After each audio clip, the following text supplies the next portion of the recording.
Here at the Mass State Lottery, we're known for our monster wins.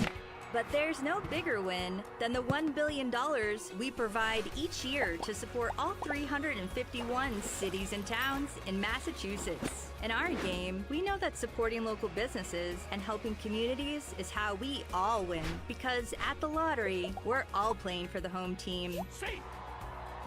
The Mass State Lottery. Welcome to the state of winning.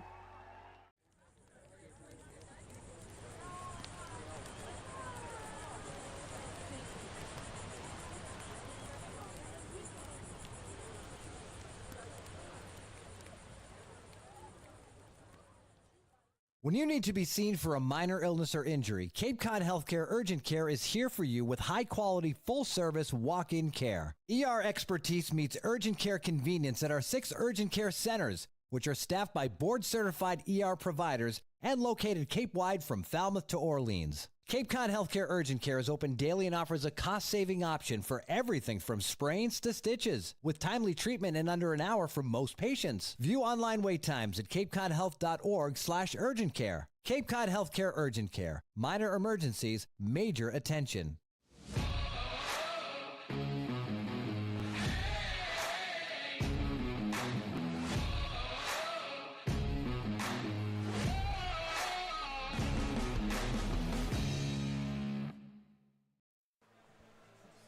A quarter of the way through the season as we've got a matchup between the Hyannis Harbor Hawks and the Harwich Mariners here in game number 11 at McKeon Park. We welcome you up into the Tim Elstrom broadcast booth here in Hyannis. I'm Josh Schreiber alongside my broadcast partners Nico Sharp and Jacob Irons. And guys, it has been a tale of two halves for these two teams that have very similar records. Yeah, for right now, it was Harwich getting off to a little bit of a slow start to begin the year. Then they've really picked it up with their offensive attack over the last 3 games, while on the inverse, Hyannis started hot, started 4-0 for the first time in a while, and then slowly started to trail off as they are now losers of 3 straight. They're trying to right that ship here today, but both these two teams only find themselves in 2nd and 3rd in Harwich and Hyannis in their divisions respectively. They aren't out of the conversation by no means, but definitely 2 different starts to the year so far. Yeah, and 2 different starts to the year, but there have been certain things about their seasons that have been similar, and really the main thing has been their ability to hit in the clutch, Nico. Yeah, and you look at their batting average. We'll start at the bottom of your screen. Batting average is there, starting at 266 for the Harbor Hawks, 253. And when those numbers, so it's going to be runners in scoring position. Hyannis is in first place. Runners in scoring position with 2 outs. So it's basically just listing different opportunities with runners on. And you can see both sides being able to get it done, being able to provide and have those timely hits to score runs late in the game, which are going to be huge in these close matchups in these games. Yeah, absolutely. And Harwich, you saw there, they were hitting almost 320 with 2 outs and runners in scoring position. A lot of that because of a guy that we're going to talk about at length today, so we won't get into him yet in Michael Anderson. But let's look to the bump for the Harbor Hawks and Joseph Jerwa, who from Michigan State now moving on to Vanderbilt for this coming fall. He has been absolutely lights out for Hyannis with a 0 ERA this season. Yeah, and a big reason why he's been lights out, everybody, he's pitches strikes. It's as simple as it comes. Mitch Carricker calls it rule number 1. If you're a pitcher, I want to pitch strikes. I want you to pitch strikes. I want you to pitch strikes. That is what he does so well and what gives Hyannis an opportunity to go out and win every night, and it's through hammering the zone and allowing the defense behind him to play effective defense when they need to. Absolutely. The tall left-hander is going to go against someone who, we were very interested to see this. Jacob Frost was listed as the probable starter today for Harwich, but they're going to have Brian Arndt, who's typically a catcher who has not pitched in college, go for Harwich today. Yeah, and it's a guy who hasn't thrown since high school, so it's going to be an interesting matchup. I haven't got to see too much from him, so they're going to see if he can get his arm going here in this, after the quarter of the season's over, so really interested to see what he's got for us against the Harbor Hawks. Absolutely. We're going to take a short break, but before we do, I had the chance to talk with manager Mitch Carricker about Joseph Jerwa and runners in scoring position hitting this season. Josh Schreiber here, field side with manager Mitch Carricker, and got Harwich for the second time today. Beat them narrowly in the first time. Got exciting there at the end. What are you looking for in this rematch to try to, keep things easier as the game goes on? Yeah, I think we've had a tough go here the last few games, and so really we're not really worried so much about them, but really just trying to get back on track ourselves. Hoping Joey can give us a good start again tonight and play good defense behind him, and hopefully we can get some things going offensively to score more runs than the other team. And then you talk about Joey Jerwa, 8 innings pitched so far this season, 0 earned runs.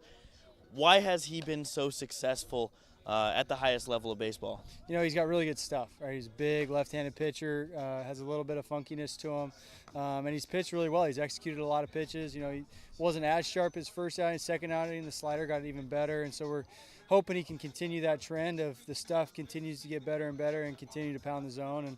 And defense has played really good behind him. So if we have those two combinations, I foresee him being successful again today. And you guys and Harwich as well, 2 of the best teams in the league with runners in scoring position. What makes your guys so good at taking a different approach in those clutch scenarios? Yeah, I think they understand how they're going to get pitched. They know what their strengths are, and so when they get the pitch that they're looking for, they've done a really good job with it. So I don't think it's doing anything different or anything special. They're just staying within themselves and giving kind of whatever the other team's giving us and being a good job of executing. Perfect. Thank you so much. Good, Nico.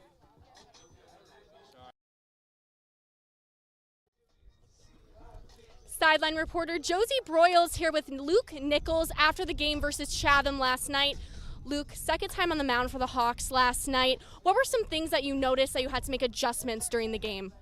It was a little unique weather situation we were put in, but it didn't really affect too much. The other guys were having to throw in it too. So. Were there anything that you noticed? I know Chatham was putting up quite a little bit of a challenge, more than last time. What did you notice that was really strong for the Anglers that kind of affected your guys' play? I guess just getting cut short kind of hurt us, but they got a couple cheap hits and then got the big swing when they needed it, and they scored more runs than we did. Take any positive aspects from your play last night?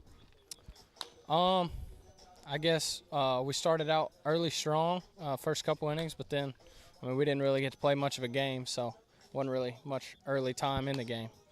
Was there anything that you took from your pitching strategy from the Bourne game that you kind of put in favor last night? I'd say I do the same thing every time. I know my strengths, and I try to attack my strengths more than worry about the other team. And so, no, I'd say I just did the same thing I always do. All right, cool. Thank you so much. Thank you. Back here at McKeon Park after an outstanding rendition of the national anthem from Hyannis Harbor Hawks pitcher Ryan Dromboski. And that will lead us to the Harbor Hawks pitcher today, Joseph Jerwa.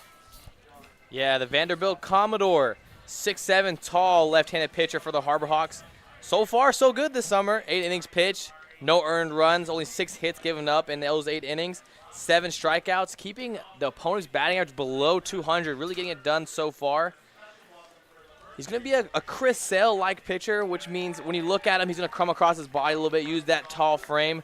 Going to be a fastball, slider, changeup guy. When you look at his fastball, his arm side, when he throws an arm side, it's going to have a lot of nice sink to it. Changeup works really well behind that fastball. And that slider's going to have a lot of great horizontal movement. Look for him to have his strikeout pitch is going to be his fastball. Watch him sneak it in late counts. And then the lineup he will be facing tonight for the Harwich Mariners has been hot recently. Yeah, they have, Josh. Coming in, it has a big name in it, and it's in the cleanup spot. Michael Anderson, the first baseman, comes in with the best batting average on Cape at .438. It's Ryan Black behind him. But then another name you're going to want to look out for is Jake Ogden in that second hole. The third baseman comes in with the third most RBIs with 10, and as well with a whole crew of Mariners that is getting it done 1 through 9 over the last 2 games.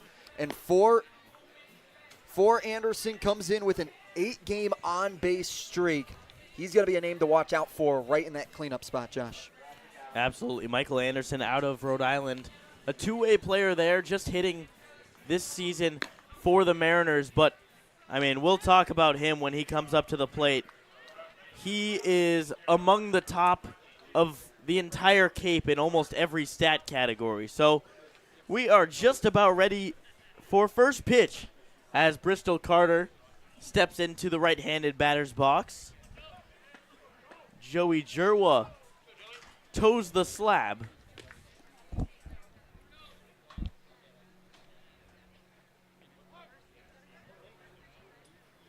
And we are underway as the first pitch is fouled straight back to the backstop. First strike one. Talk about a beautiful day for baseball. Not a cloud in the sky. Temperature around 77 degrees, a little bit of wind, but it has been beautiful throughout the day after a little bit of rain to start the morning has given way to great baseball with low humidity.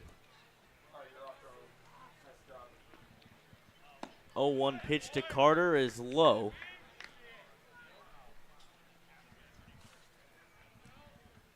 Bristol Carter, the leadoff hitter, hitting .350 so far this season. As that sinker runs front door on Carter right across the plate. 1-2. Yeah, that's what you're going to see from Jerwa. Early and often, it's going to be his mentality. He's going to go right after these Mariner hitters. 1-2 line drive right at Eric Snow. It was off the end of the bat, did not really make great contact with it. And that's the first out. So we'll show you the Hyannis Harbor Hawks defense.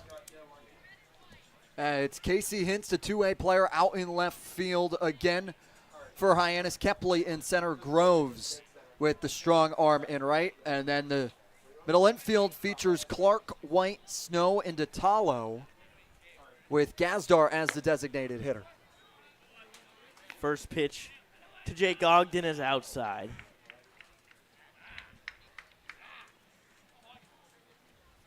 Ogden has been a really nice addition to this Mariners team as he nubs one off the end of the bat the other way for a base hit. Another ball not hit well, just 68 miles an hour off the bat, but falls and finds some grass in right field. That's what Joseph Jerwan is going to elicit from batters. It's going to be soft contact. Nothing normally all that powerful, especially in the first time up between the two teams. It'll be soft grounders, which allow him to go to work. And like we said, he pitches strikes. And there is a strike on the sinker. Almost 2 feet of horizontal movement on that pitch. Really hard to square it up. Jerwa from the set fires inside, 1-1. Yeah, tries to work a slider right there behind that low and middle fastball. Tries to work that pitch off each other.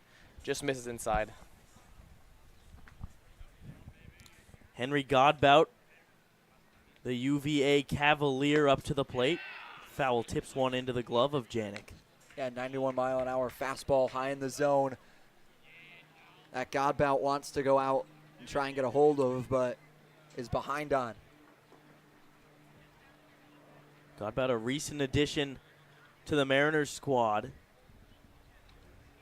The pitch is low. He had a fantastic year in the ACC. Named third team All-ACC, second team All-American by Baseball America. Hit over 370 in what was an absolutely stacked lineup. 2-2 fouled off right side out of play. That Virginia Cavaliers program continues to produce in the ACC, one of the top programs within one of the best conferences in the country, and to be a third teamer really speaks to it.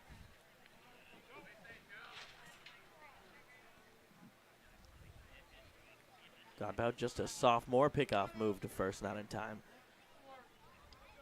Last summer in the Northwoods League, he had an incredible summer. Almost 340, on base percentage of 400, 2 homers, 22 RBIs. 2-2. Misses for a ball, but I mean, anytime you're in a lineup that good, Nico, it kind of takes the load off for any given player. Yeah, no doubt. He took a great 2-2 there, and if you look at all of his numbers, hitting .372. Line drive, fairly deep right field, going back on it as Groves to make the catch over his shoulder. And that's 2 away. Yeah, it's a big out right there. It's a great swing by Godbout, using his hands, working extension right there, and smooth swing, made it look easy, and it got a lot of power out there, 358 towards right field. And then he put Groves on his horse a little bit, working towards his glove side. It's a great swing there, but even better pitch by Jura. And you feel confident now if the Harbor Hawks coming to Michael Anderson with 2 outs. First pitch, the slider inside. Now, you look at Anderson's stats. He ranks tied for first in the Cape League in homers with 3 of them. First in OPS. First in average. First in slugging. Second in RBIs. I mean, normally you'd expect a guy doing that to be, big Power 5 school. He's playing in the A-10 at the University of Rhode Island in the Northeast.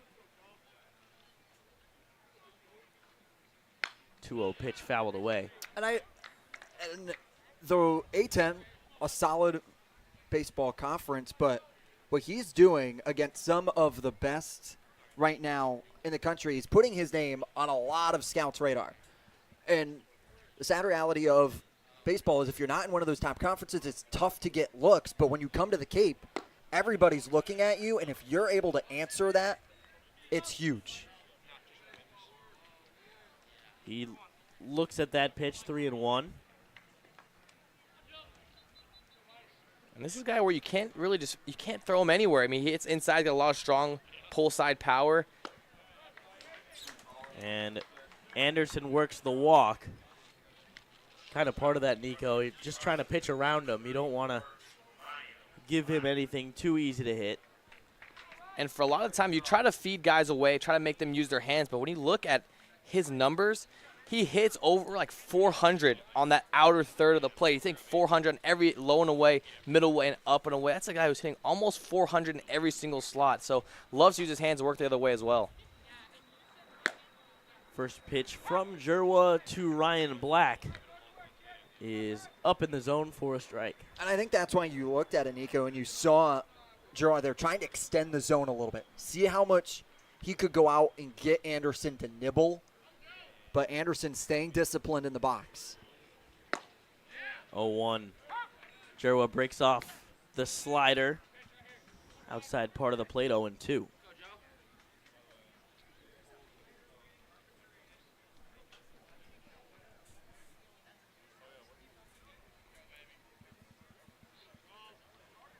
The 0-2 to Black is looked at. Black thought about it a little bit above the zone, but Jerwa just couldn't get him to chase. And perfectly executed 0-2 pitch right there, especially once you put that slider, the pitch before, put that fastball high and tight right up in the zone. Almost got Black to chase, though, but the velo just missing up and away. 1-2, swung on and missed. Joseph Jerwa gets out of a little bit of a jam here in the top of the first inning. We go to the bottom. Hyannis coming up to bat. This will be your college. This will be your home. This is where you will join a community that supports you, cares about you, pushes you, cheers you on, challenges you, inspires you, helps you reach your dreams. Open your eyes to opportunity and your mind to possibility. Your future begins here. Make a difference. Leave your mark. Break the mold. Be a leader. Achieve unimagined heights. Believe in yourself. Make lifelong friends. This is your time. Your place. Your home. Your Dean. It all starts here at Dean College. Hello there, Cape Cod. We're Bork Heating and Cooling. We've been around for 38 years and counting and have served over 5,300 customers. We specialize in the installation and service of your HVAC systems. Our favorite part of the job is making sure our customer is 100% satisfied. We've been using Bork Heating and Cooling for over 20 years now. They've installed our furnace, our central air conditioning, and our hot water heater. Their service department is great, and I'd highly recommend this company to anyone. We hope to hear from you. Give us a call anytime. Go Harbor Hawks! Here at McKeon Park, Brian Arndt getting the start as the opener for the Harwich Mariners. And Nico, you're going to have to try to tell me about him. Yeah, he's going to be the junior from UNC Wilmington, 6'2". You know, so far he's shown a couple different pitches. He's shown a fastball and a breaking ball. But really interesting to see how the Mariners are going to use him in this situation here. Are they going to use him just as a starter, as an opener, leave him in there for one inning? So far, nothing going on in the bullpen for the Mariners. But interesting to see how they attack this Harbor Hawks lineup. Yeah, and the reason I framed the question like that, in case you weren't watching the pregame show, but Brian Arndt not listed as a pitcher, first of all, in the Cape League, but has never pitched in college before either. I'm actually looking at his high school stats, and he doesn't have pitching stats there either. I'm sure he did.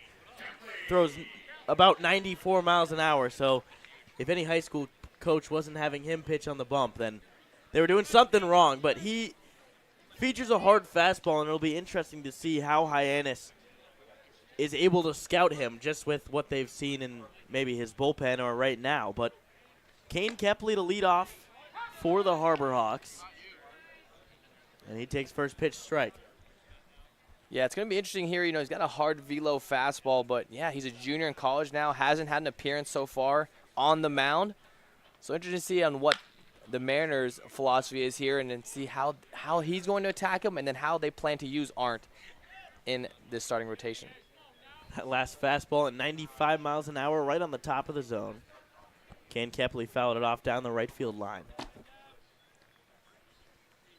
0-2 to Kepley. Up and in. 96.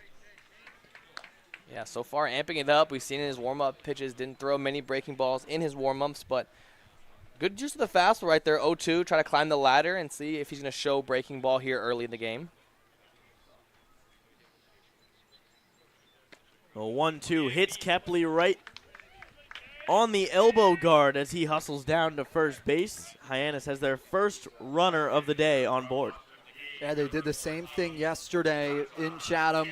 They were able to get Kepley aboard via the walk to lead things off.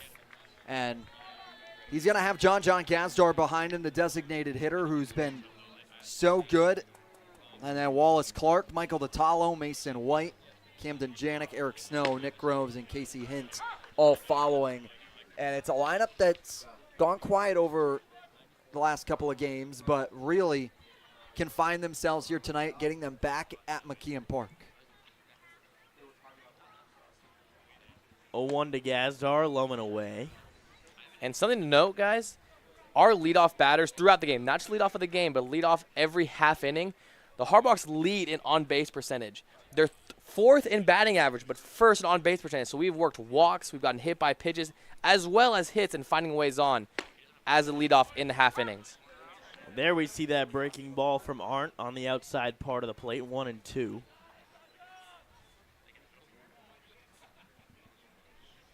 Gazdar loves to go to the opposite field. He's got a big hole on the right side right now. Second baseman playing, getting ready for a potential stolen base or double play opportunity.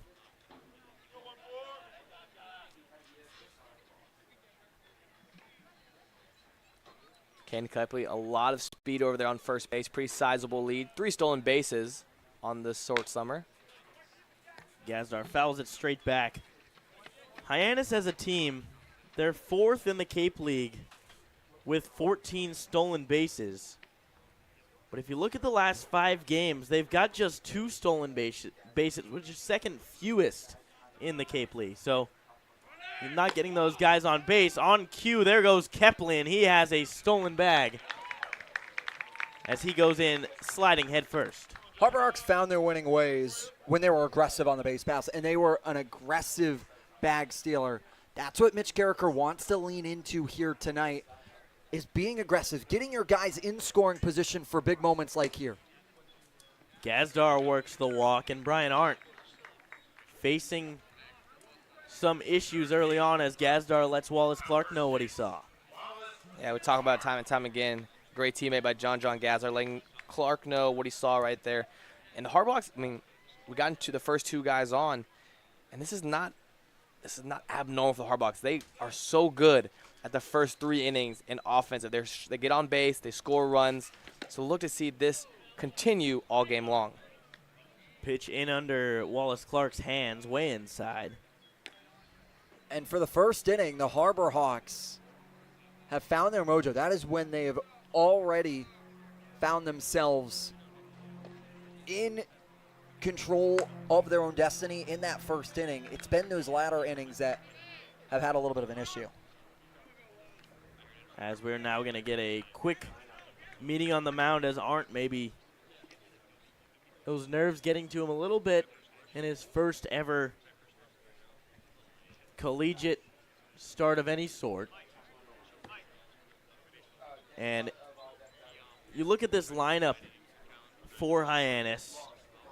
Really an impressive lineup all the way through. You got Wallace Clark up now. Then Michael DiTallo has had an outstanding start to his season. Jacob went through it earlier, but then you also got the newcomer, Mason White. Camden Janick's having a nice season. You have a chance to make some noise here in this first inning. As that one, a broken bat ground ball onto second for 1. Back to first for the double play. A huge 3-6-3 double play for Brian Arndt to potentially have an opportunity to escape this jam. Yeah, pitcher's best friend right there. Gets it done in a big moment early in this game. With the Harbor Hawks scoring runs so early in the game, that was a big double play and a 3-6-3 double play. And he was struggling there a little bit. They have the bullpen going. Number 26, Jacob Frost, is warming up in the bullpen, so that's a big out and a big double play for the Mariners. First pitch to Tallo in there for a strike. Michael DiTallo. The offense was not working all that well yesterday, but DiTallo certainly was. As he hits one well deep into right field. That ball is carrying a bit, but Cam Maldonado is under it right in front of the warning track for out number 3. So things looked a little bit dicey for Brian Arndt, but he gets out of the jam with a double play and a fly ball. We go to the top of the second, knotted up at 0. When you need to be seen for a minor illness or injury, Cape Cod Healthcare Urgent Care is here for you with high-quality, full-service walk-in care. ER expertise meets urgent care convenience at our 6 urgent care centers, which are staffed by board-certified ER providers and located Cape-wide from Falmouth to Orleans. Cape Cod Healthcare Urgent Care is open daily and offers a cost-saving option for everything from sprains to stitches, with timely treatment in under an hour for most patients. View online wait times at capecodhealth.org/urgent care. Cape Cod Healthcare Urgent Care. Minor emergencies, major attention. Your future begins at Dean College. Make a difference. Leave your mark. Break the mold. Be a leader. Achieve unimagined heights. Believe in yourself. Make lifelong friends. This is your time. Your place. Your home. Your Dean. It all starts here at Dean College.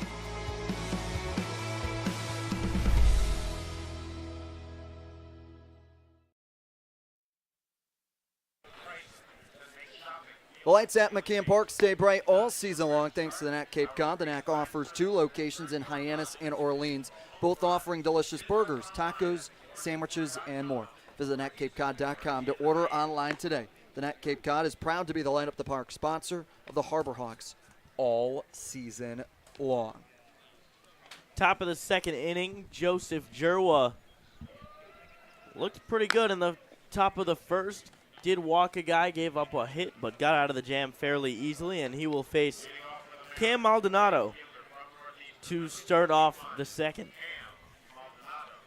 Yeah, great first inning from Jerwa. We saw him attack hitters. The only one that got away from him a little bit was Michael Anderson, and just trying to be a little too tedious right there. Because when he missed, didn't miss by much, but did give the walk up to Anderson. But after that, before and after that, went right after the Mariners hitters. Maldonado in the box. First pitch to him. Backdoor slider attempt that missed up.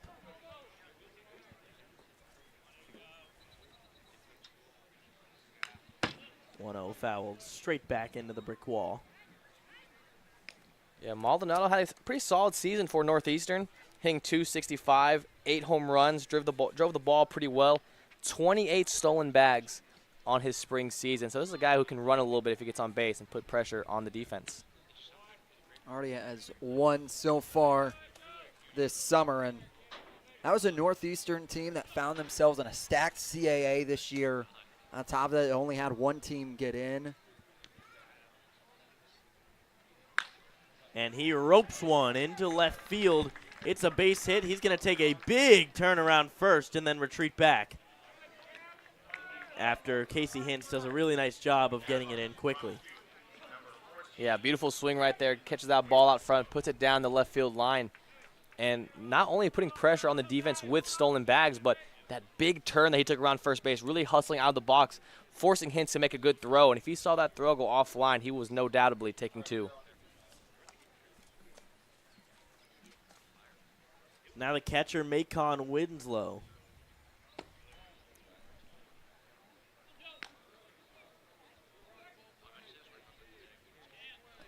Winslow out of Duke.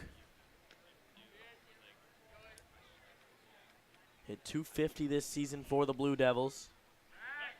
And Jerwa got him leaning, and he picks off Cam Maldonado, who started to jump towards second base.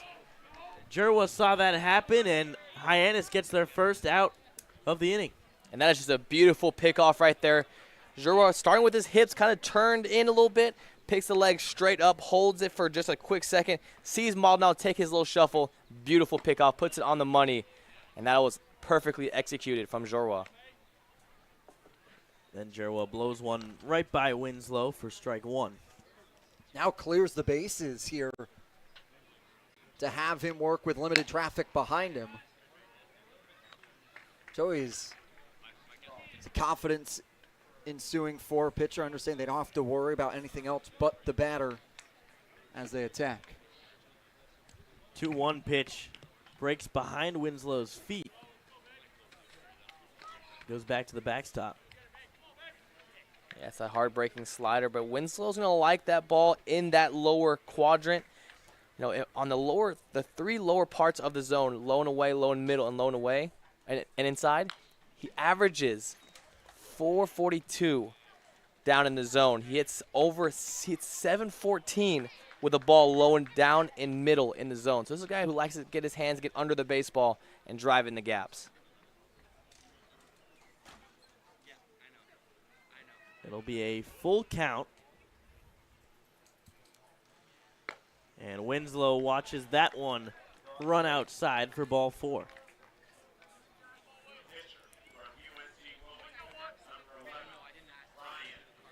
You know, when a guy like Jerwa is on the mound, you wonder, when there's so much arm side run, so much break on his pitches, when you see the ball over the middle out of his hand, you almost have to assume that it's going to be a ball.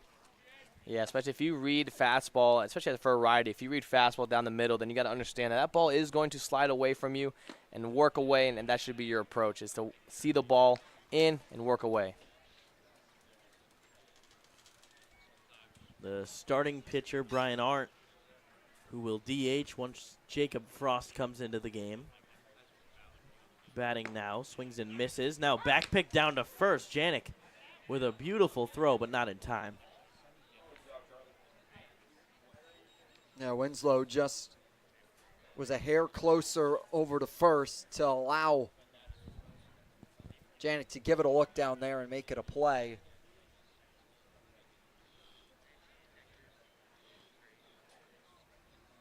(0-2) to Arndt is popped up. Foul out of play over our broadcast booth.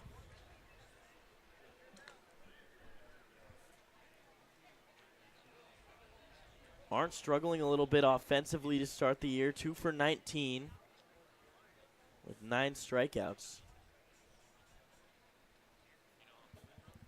Wouldn't be surprised to see Jerwa try to execute some fastballs here late in the count. That seems to be his strikeout pitch. He will work sliders and changeups a lot early in the counts, but he, for the majority of his strikeouts there in this past spring, have been on the fastball. Likes the speed, the hitter's bats up. And the breaking ball swung on and missed, strike 3. The runner will advance to second on the wild pitch, but there will be 2 outs as Robbie Burnett is up. Yeah, with first base occupied, a drop third strike, not in effect there. But it does allow Winslow to get his wheels under him, advance over to second with 2 outs now. And right, I was talking about his fastball. He breaks off that nasty slider right there in that low in the zone. Perfectly executed. It puts it right on the back foot of Arndt. Pitch well outside to Robbie Burnett. Burnett out of UNC Asheville. 2-time first team All Big South there. 1-0 foul tip. Right at the feet of Janik.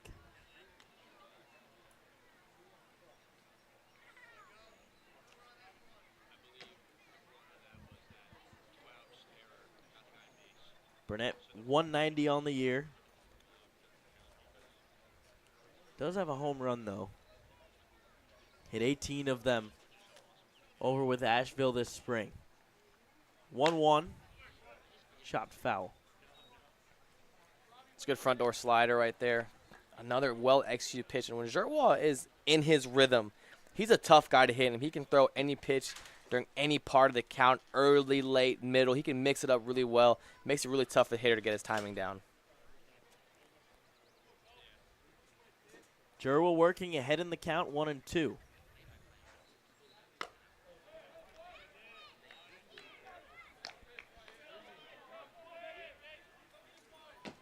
Two balls, 2 strikes, 2 outs. Macon Winslow leading off second base.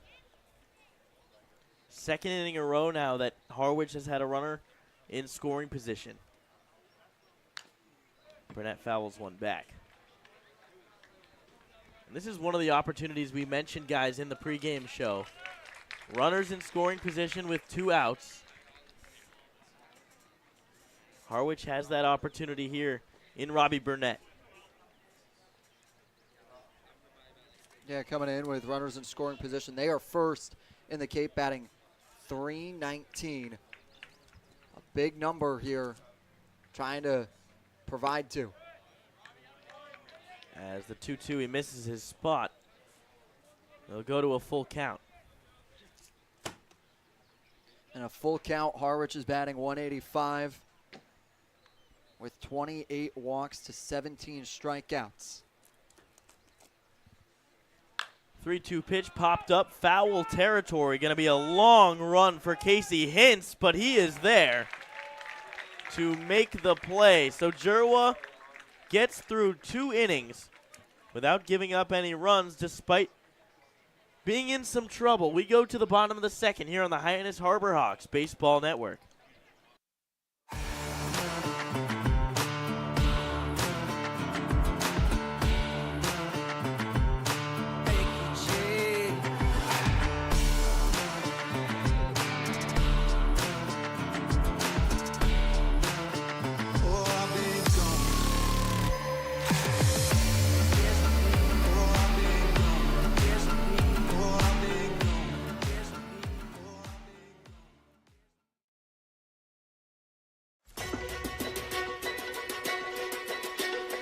I think, Dean, they're allowing you to find your own success and your own true independence.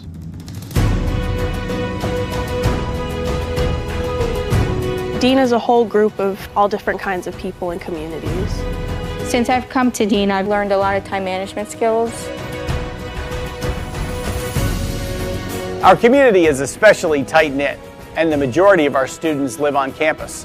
And you are guaranteed 4 years of housing while you attend Dean.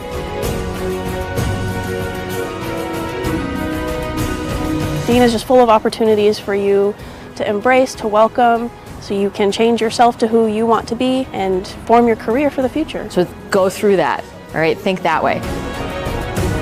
Be a bulldog. Have a bulldog mentality in everything you do in life, whether you're playing sports or in the classroom or just socializing around campus.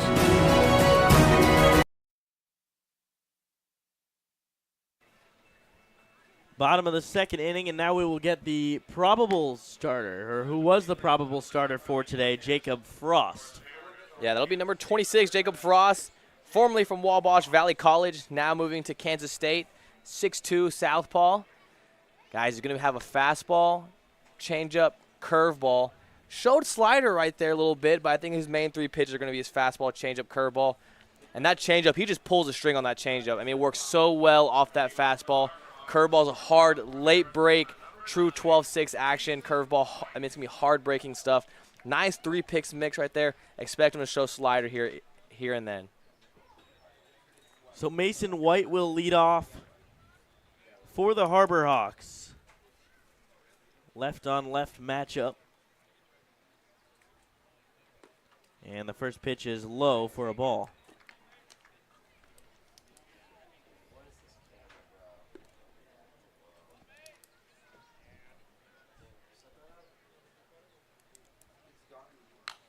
.1-0 fouled straight back just over us. Yeah, big swing right there. We saw that fastball start moving in towards the middle of the zone, and Mason White took a big hack, fouls that straight back over the broadcast booth. 1-1 outside.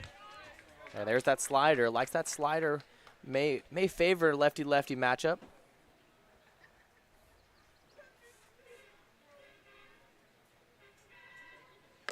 Two-1 is up.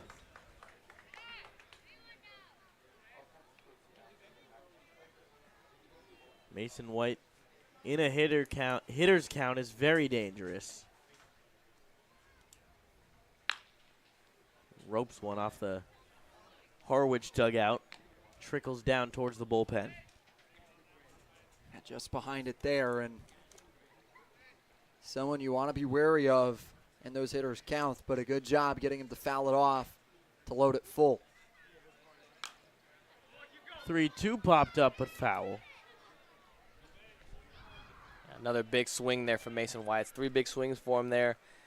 Understanding that, yes, but when you're behind the counts, you're 2-1, 3-1, 2-0. You know you're going to get your best swing out of Mason White. And even here at 3-2, you know, it's not too uncommon where we see a big swing with a full count. And Mason White lays off that breaking pitch for a walk. And again, to lead off the inning, Hyannis Harbor Hawks get a runner on. For them now, you got to try and take advantage of having that leadoff runner aboard and get him in to score. It's going to be big if you can get him in and score first for Hyannis. Be in front, and that's where they've found success, is playing from in front so that you can be aggressive and lean into that. Now it's Camden Janik, who is 5 for 20 on the season. 2 RBIs as that ball bounces in the dirt right by his feet. First time showing that hard breaking curveball. And on first base, you can see Mason White having a one-way lead.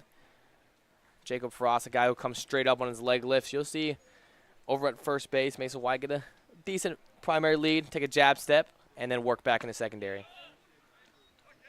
Pitch up and into Janik. Both pitchers for Harwich facing some trouble with their command a little bit to start this game.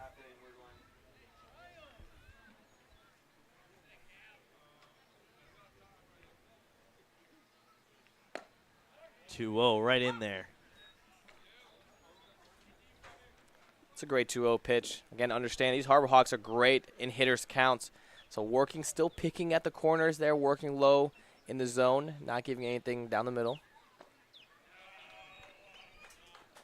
And for the Harbor Hawks, they stay disciplined consistently in the box. And no matter what the count is and what the situation is, they're going to take pitches and they're going to work down starting pitchers here and pitchers that are going to go for length.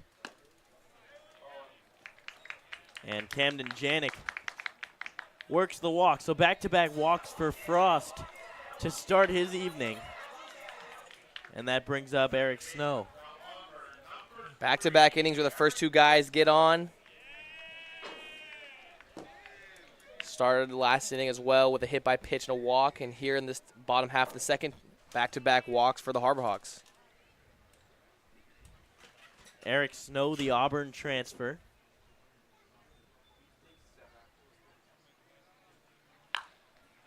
Pops one up, first pitch, and it will just get out of play on top of the shipping containers.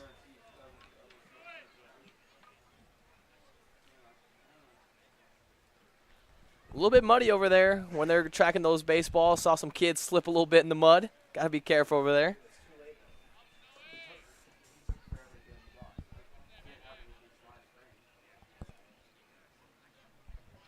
Oh, 1 to Snow. Ground ball left side, and it gets through for a base hit. Rounding third is White. He will come in to score standing up. And it is an RBI single for Eric Snow, and it's 1-0 Harbor Hawks. Stay hot, Eric Snow, over the past couple of games.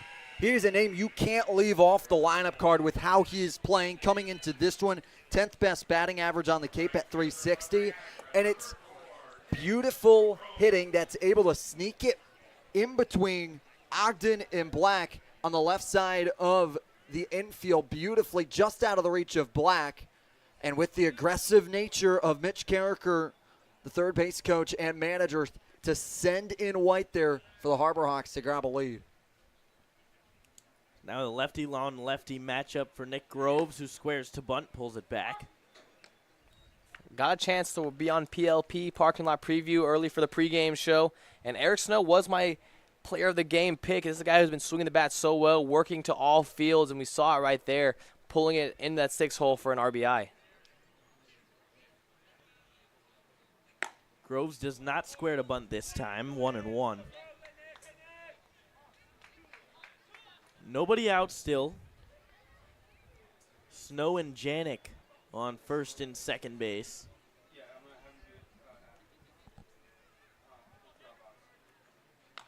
One fouled straight back. Got some flinches down there. Yeah, right towards the Harbor Hawks interns. Got a couple of them flinching. They have a good laugh about it now as it goes right towards their foreheads. It does not hit anybody, though. Great job by the netting crew to tie those down. There's some expensive equipment down there as well that has a little bit of give to it.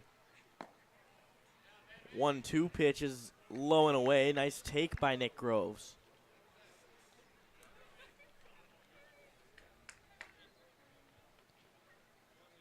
Groves trying to take advantage here. We talk about situational hitting for the Harbor Hawks. This is it right here, a runner in scoring position. Fights off the fastball the other way. And back-to-back walks for the Harbor Hawks, and now this 2-2 count with Groves working a lot of foul balls, hitting those pitchers' pitch, and making Frost, though, 18 pitches so far. This will be his 19th pitch right here, and still has no outs, and we're only in the third batter of this bottom half of the second. 2-2, chopped up the middle from Groves. Firing to first is Ryan Black for the out. But Groves gets a job done, advances the runners to second and third with one away. Yeah, probably a pretty good decision there by the shortstop, Ryan Black, understanding that Snow had a pretty good jump on it, wasn't able to make the flip, as he's passing second base. Pretty good decision there to go to first. But now we got 2 ducks on the pond for the Harbor Hawks. The 9-hitter Casey Hintz, who has stepped into a Harbor Hawks lineup these past few days that has really needed some outfielders. And Hintz hits a little blooper into shallow center field, but ranging back is Henry Godbout for out number 2. Hey, Hintz give it a look. The first pitch he saw, tried to keep the hit parade coming, but it just couldn't get far enough behind Godbout, the second baseman, to trickle into that no man's land between the infielders and the outfielders to drop in for a hit. Yeah, not a bad swing on it either. Use his hand, try to go the other way, just hit up right off the cap of the bat. Thought for a second that ball may get over the second baseman Godbout's head and provide a run or two, but that ball just hanging enough for Godbout to get under it. So Kepley with an opportunity to pick up a couple RBIs as he hammers one down the right field line and foul.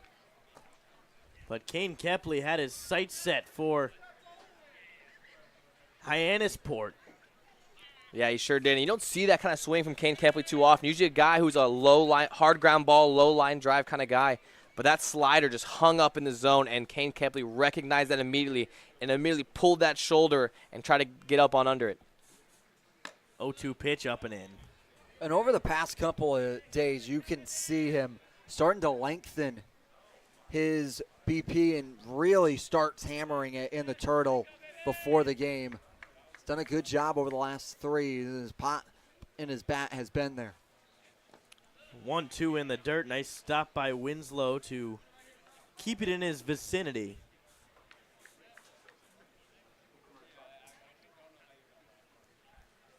Kepley not known as a power guy, but certainly puts it on display in batting practice. Hit 9 home runs this past year for Liberty.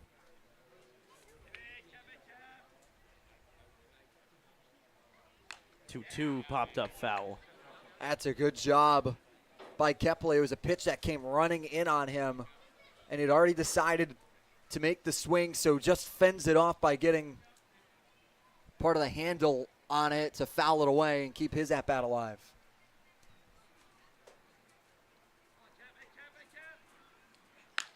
And this one roped by Kepley into right field. That will bring home Janik. Snow is in to score standing, and it is a 2-run, 2-out single for the leadoff hitter, Kane Kepley.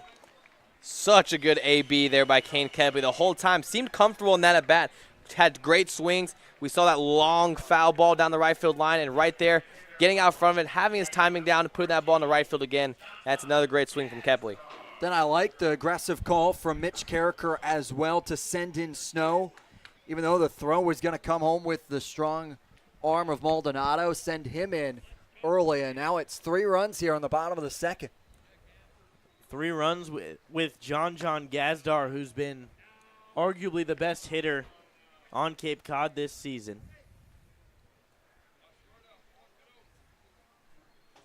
If anyone else has him beat, it's the man over there at first base, Michael Anderson for the Mariners. As Kane Kepley gets caught leaning but gets back, as the aforementioned Anderson can't pick it. Yeah, Kepley got caught there for a hot sec.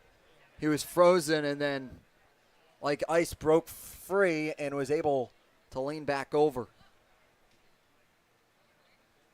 There goes Kepley. Swing and a miss from Gazdar. Throw down to second from Winslow is well off, as he's arguing that John Gazdar interfered with him on the throw. And out for Kane Kepley. He's got 2 stolen bases himself today. Yeah, it matches their total from the past 5 games in just 2 innings, as we're getting a conversation now. But, guys, normally that is – umpires are very lenient with those interference calls, as they know that Gazdar kind of coming through his swing. That's the way the momentum's taking him, and Kepley was probably going to be safe by a long shot anyways. So maybe that part of the reason why it wasn't called. 1-2 now. Yeah, during that sentence, Frost just threw a hammer of a curveball, breaking ball, backdoors it to Gazdar. Had a lot of movement in late break. Runner in scoring position, 2 outs. Gazdar lets that pitch run outside.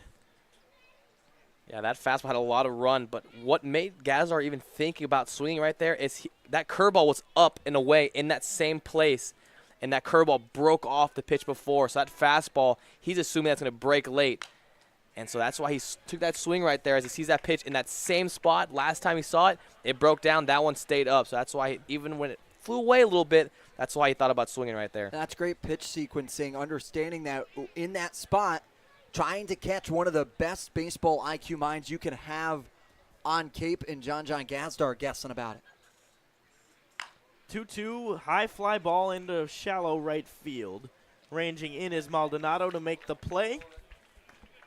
And that will do it for the second inning. But the Hawks put up 3 runs. We're going to go to a quick break, but stay tuned because we have a very special guest coming up in the top of the third.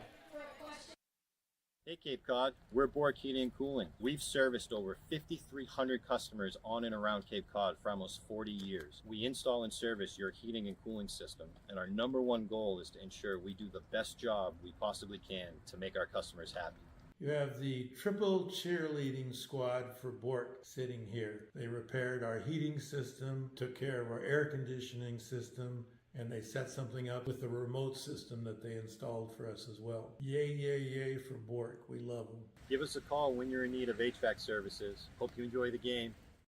When you need to be seen for a minor illness or injury, Cape Cod Healthcare Urgent Care is here for you with high-quality, full-service walk-in care. ER expertise meets urgent care convenience at our 6 urgent care centers, which are staffed by board-certified ER providers and located Cape-wide from Falmouth to Orleans. Cape Cod Healthcare Urgent Care is open daily and offers a cost-saving option for everything from sprains to stitches, with timely treatment in under an hour for most patients. View online wait times at capecodhealth.org/urgent care. Cape Cod Healthcare Urgent Care. Minor emergencies, major attention.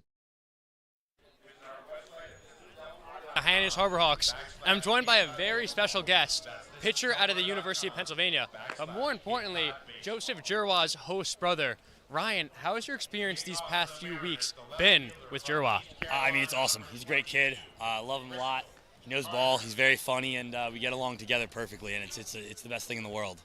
It's such a funny relationship when you come to the Cape Cod Baseball League. You had never met Joseph, come here, and now you guys spend almost every minute together for the past 3 weeks. Yeah. What was your first impression like of him? I mean, I definitely thought he was a little goofy, if I won't lie. But, I mean, I'm also goofy, so, like, it worked out perfectly. And, again, we kind of, like, figured out each other's, like, territories or whatever it is, like our boundaries and stuff. But for the most part, we do everything together, and it's a lot of fun.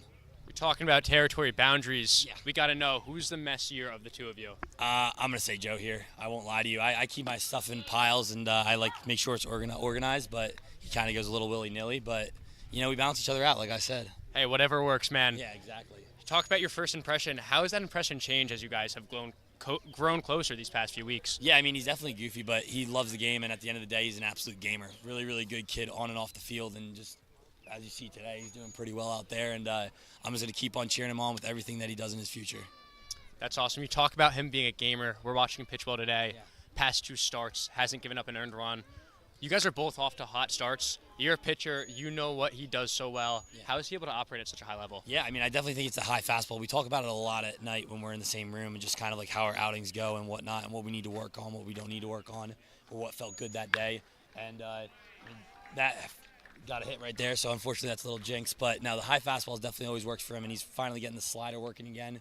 And yeah, I mean, just big kid on the mound, definitely imposing and intimidating for other people. He's got that sinker that runs down and in, and we'll definitely do a job. That's awesome. But of course, we know summer ball, there's more than just baseball. You guys play a lot of games. What's your favorite thing, the two of you guys, to do together when you're not out here at McKeon Park? I mean, honestly, it's just chilling in our rooms together. It's just the room that we're in together. We just kind of like just shoot the stuff. Like, you know what I mean? We just kind of like talk. We just have some fun, like have some jokes, talk about like Instagram posts we've seen and stuff like that. And yeah, that's really about it. I mean, that's what I love the most. It's just like we just always are just like very like laxed and kind of chill. Ryan, thank you so much for joining us. We're going to send it back to you guys in the booth. Ryan, thanks again. Thank you so much. Awesome. Thank you so much to Ryan Dromboski.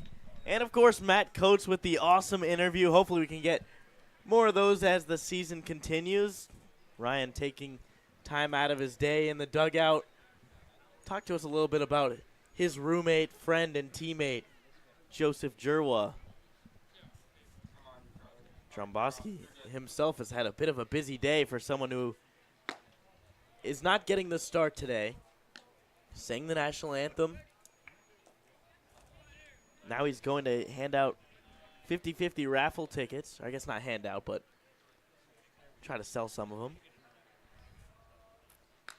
And not only that, look at him. He's a character over there. He's really getting the fans into it. He's really putting on a little bit of a performance there, getting the crowd into it, using his hands a little bit. He was getting excited, got the crowd excited. Love to see that there. That's a guy with a big personality, and not only off the field, but you see him bring that personality on the field, which is what you love to see. Yeah, pitches with a lot of emotion and someone that's just a joy to be around. And Mitch Carricker calls him the #1 personality in that bullpen and pitching staff.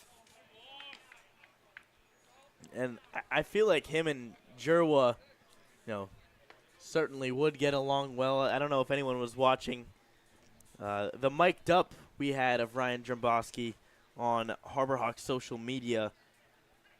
Jerwa playing a little prank on him, trying to get the sticky cup on his head as Jerwa strikes out Henry Godbout swinging. And that's the beauty of summer baseball.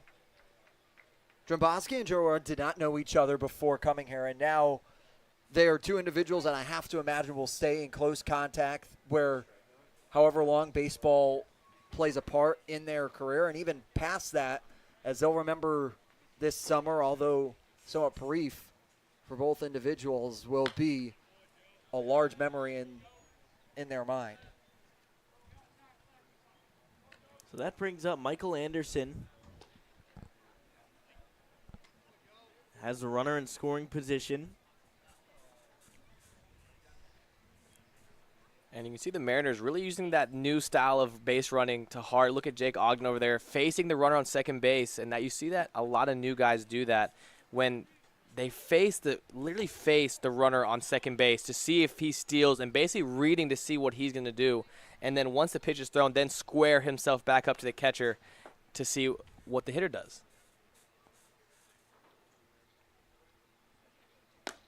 1-1 inside, just misses the leg of Anderson.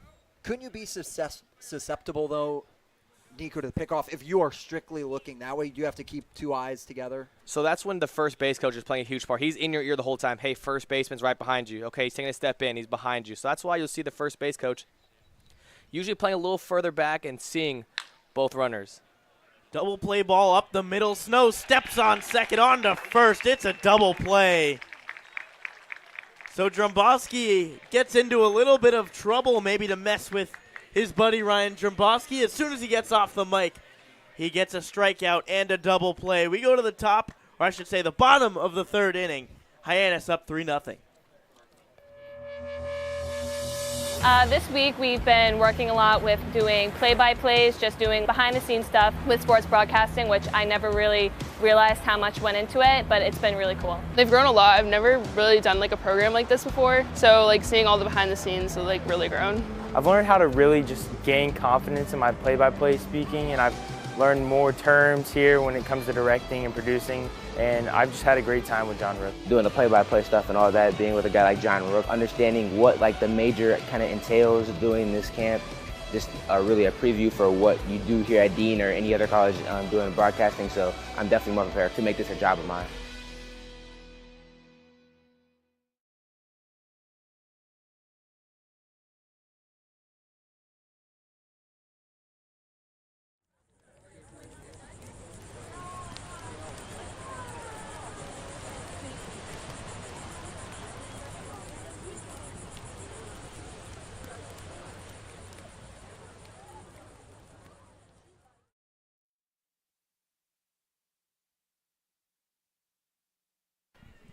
Hey Hawks fans, if you live on Cape Cod or know someone who does, tell them to host a Hawk.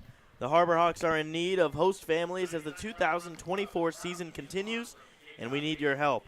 Email us today at harborhawks@gmail.com to join our family. You can host a player like Wallace Clark, or if you are in Harwich, any of these guys on the defensive side of the ball. Yeah, no doubt. And you see the stories that, and we just heard from Dromboski and Jerwa, those guys, I mean, you get to meet some of the players and really get to hang out with them for so long. And if you host two players, then you get to see how those two guys, you really bring them together, and it really is a family. And that is something that after the season that you talk about so much is like the family camaraderie that comes across with these host families and living with these other players. As Wallace Clark spins away. I'm very fortunate. I get to live with one of our producers, Chase Avery, my host brother, someone that can't get enough of me here at work, that he is elected to live with me. Well, he didn't know that coming into the season. Yeah, the poor guy. Elected is a strong word. Yeah, I elected. mean, He just needed housing. Yeah, we'll see how he words it on his side, but I mean, elected is a very tough word. Pitch to Wallace Clark, down and away. I mean, he's got to be pretty honored to live with someone who works for NBC, though. Thanks, Josh. Appreciate that. Not only that, also with the Fighting Irish, Notre Dame guy as well. I'm not sure if we've mentioned that this game. But an important part of this game is that he is a Fighting Irish. 2-1 in there for strike two. Aren't you guys my biggest advocates? Oh, my You know gosh. we are. Oh. Clark hitting 348 on the year. 2-2 down and in. Yeah, great take right there. Another hard breaking ball, and that breaks so late. So it's a great take from Wallace Clark and good pitch recognition to be able to spit on that pitch down as a back foot curveball. Count is full to Clark, and he chops one right side. Sliding play by Godbout, and he flips on to first for the out. Made that play look a lot easier than it was. You know, he not only ranging towards his glove side, but a little pick action there on the back skirt of the infield. Made it look easy. Got back on his feet. Made a perfect throw. Godbout making a very athletic play there. Look a little too easy. A little too easy out there over at second base. There's a reason he's one of the best second basemen in the country. Pitch to Natalo in there for a strike. Too easy. Yeah, he made that look a little too easy. That's a tough play. Glove side, ranging pretty far away. A little pick where the dirt meets the grass. That's a tough play on that outer skirt. But I agree, but making it look too easy. Yeah, it made it look like the average person at home could just go out there and get it done. He made it look smooth. Oh, okay. Got it done. I don't think I could do that. I mean, even watching it, him look so smooth. Really nice change up that time from Frost. Natalo, as you saw earlier, 6 RBIs on the young season. One of the best clutch hitters for Hyannis. I love just watching Natalo's approach at the plate. He works so hard up the middle, keeps that shoulder in, works really hard down towards the baseball. Love to watch this guy hit. 2-2 backs up Natalo.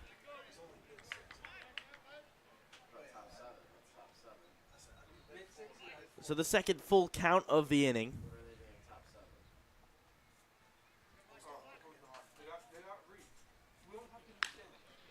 Rolled over to third base.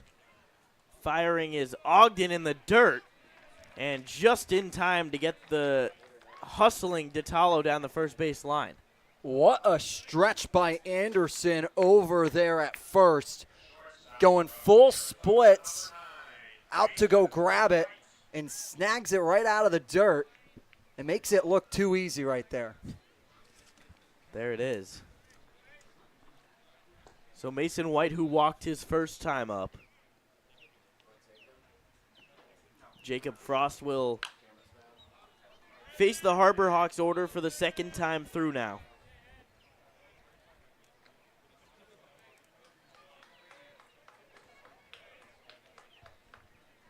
White lefty on lefty.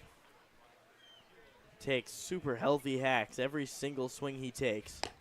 He looks at that pitch low and away, 1-1.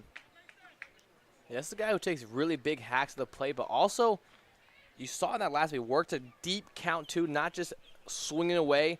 He took a couple of tough breaking ball pitches low in the zone. Worked a walk in his last AB. 1-1, swing and a miss.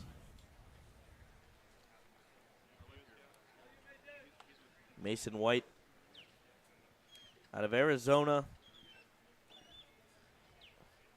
has not really got it going yet on the Cape so far. Did have an RBI triple in his first game as a Harbor Hawk.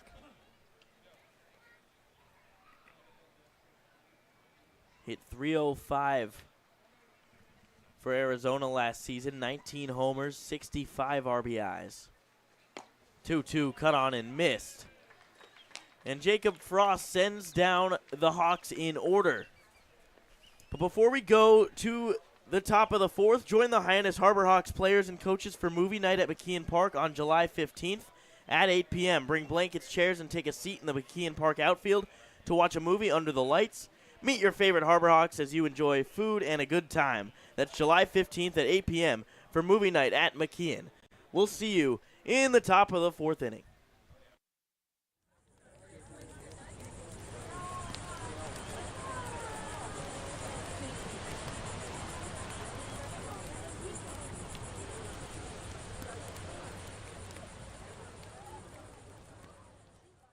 Here at the Mass State Lottery, we're known for our monster wins.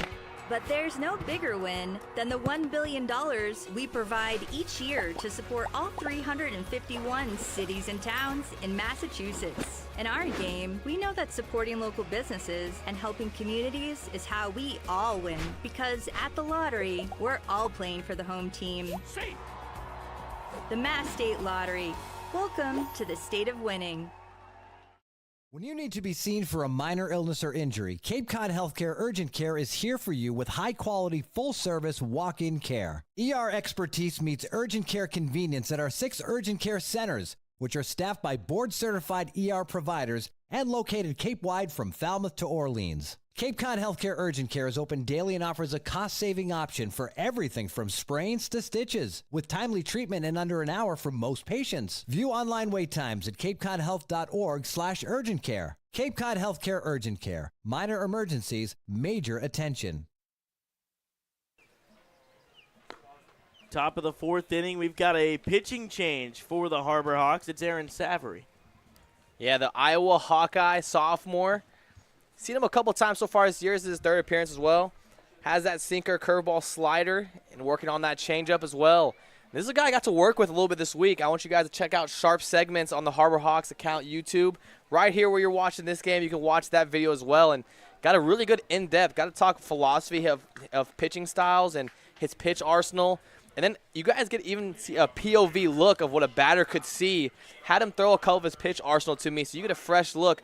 And a great camera work by Josh Schreiber and Matt Coates. Thanks again for those guys helping me out with that. But you get a fresh look of what Aaron Savory brings to the plate, not only the actual pitch itself, but his mentality and his warm-up and his daily routine when it's game day for him.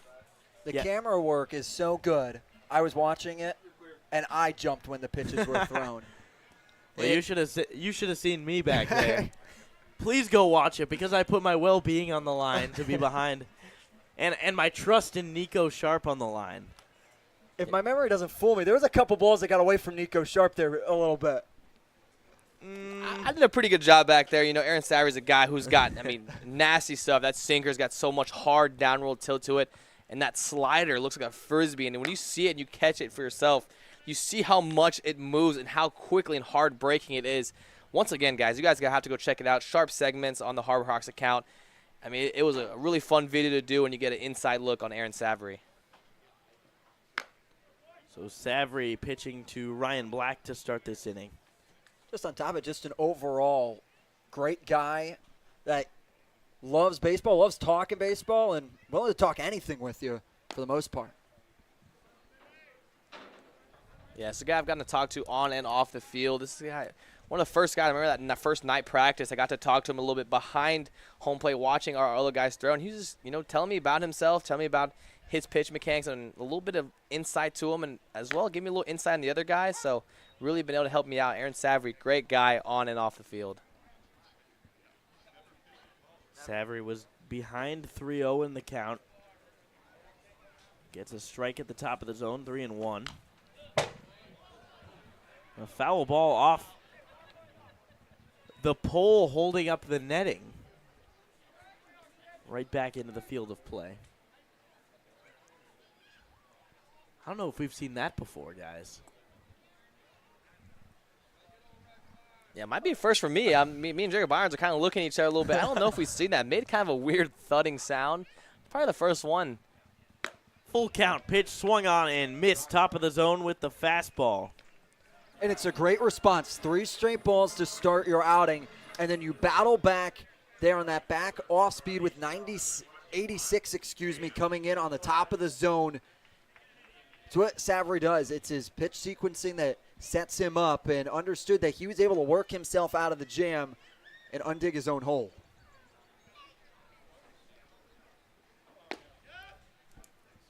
First pitch in there for a strike to Maldonado.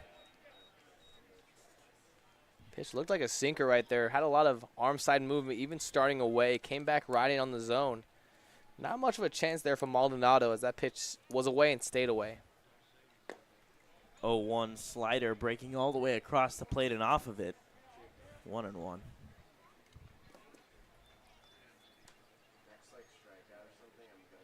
Okay. Yeah, just say replay. Another slider right at the bottom of the zone. Freezes Maldonado.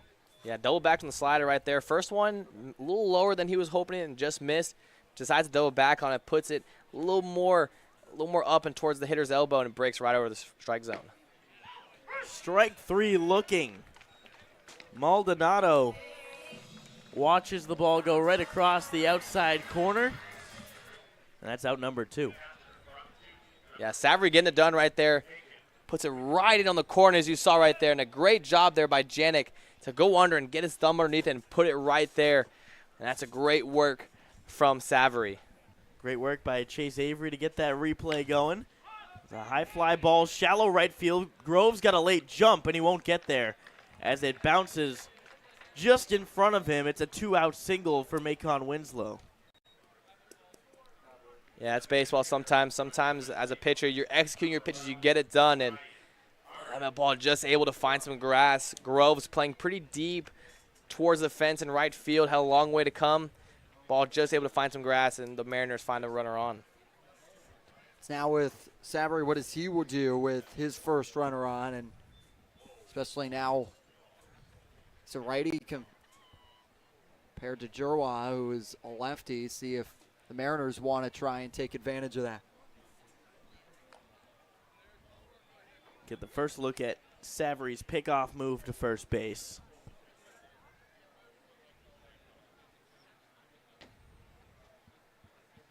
Ryan Arndt looks at that pitch a bit low. Ball 1. It's a great take right there. And Savary being a sinker baller, hitter has to see the ball up, understanding that that fastball is going to break down, have downward tilt, see the ball up and drive it. 1-0 catches the outside part of the corner.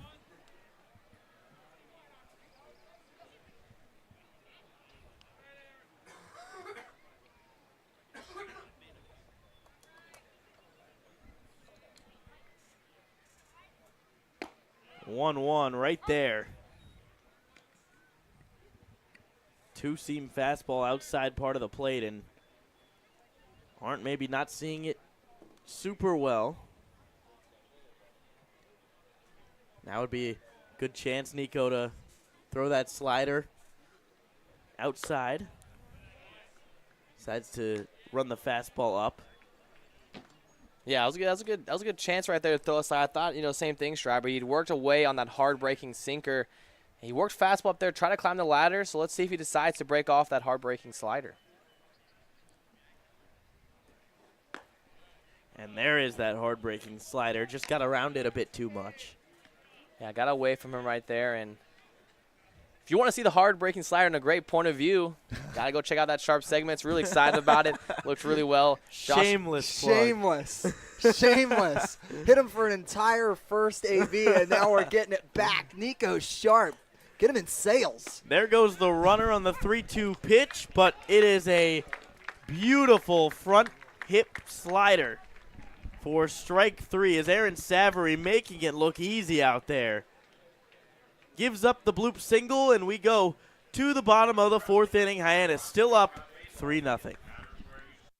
Hey Cape Cod, we're Bork Heating and Cooling. We've serviced over 5,300 customers on and around Cape Cod for almost 40 years. We install and service your heating and cooling system, and our #1 goal is to ensure we do the best job we possibly can to make our customers happy. You have the triple cheerleading squad for Bork sitting here. They repaired our heating system, took care of our air conditioning system, and they set something up with the remote system that they installed for us as well. Yay, yay, yay for Bork. We love them. Give us a call when you're in need of HVAC services. Hope you enjoy the game.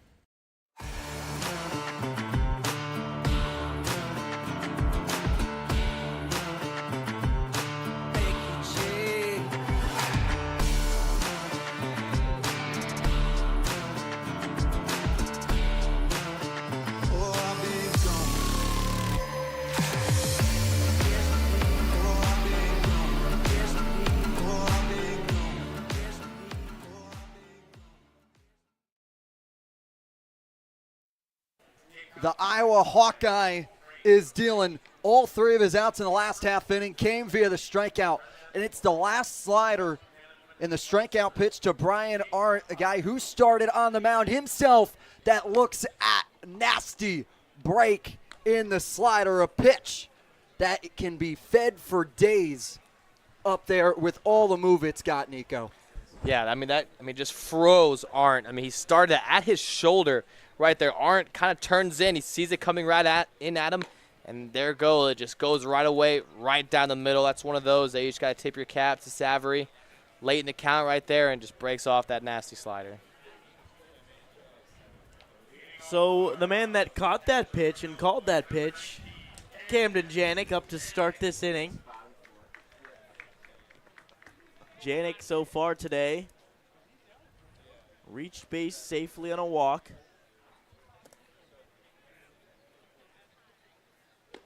And he will look at the first pitch for a strike. For Janik, batting .250 so far on the summer.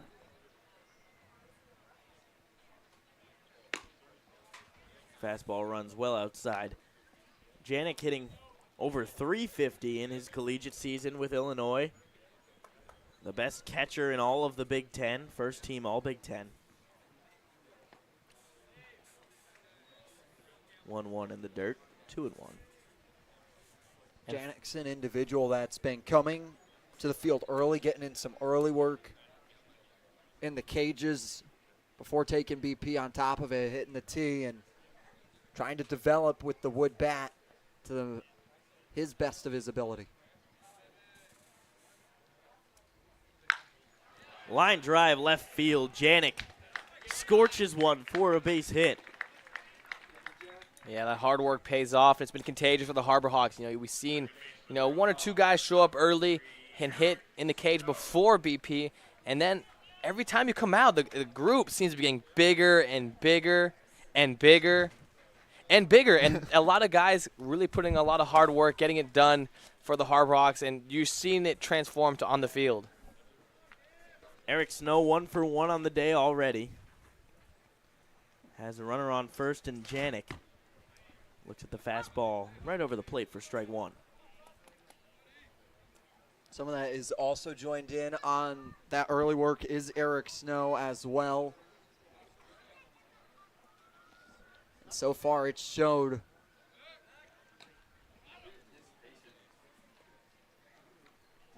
Janik just getting back, standing up. That big single in the second to bring in the first 2 runs of the day.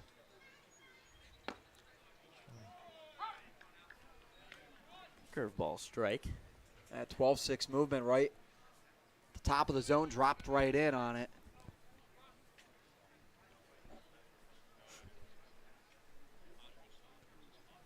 .02 coming to Snow.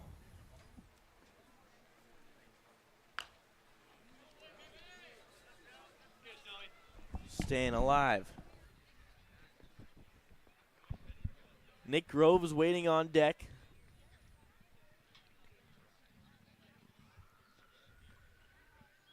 Eric Snow really good at fighting with 2 strikes as you get that second move from Frost as he steps off the bag of the left foot. Firing to first, Janik back diving head first. Yeah, Frost doing a great job of holding runners on first base, really mixing up his timing, mixing up his looks, mixing up leg kicks, showing that back pick as well. And Eric Snow whiffs on that one. Running out off the plate for out number 1. Fastball, a lot of arm side movement from Frost. You saw that ball start in the middle of the play and then work away from Snow. And you kind of saw Snow took a big swing there, but lunging there as the swing came across because you saw that ball running away from him. It's a great execution from Frost.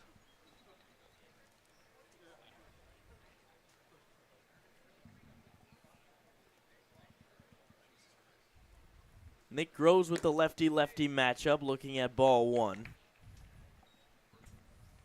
Groves was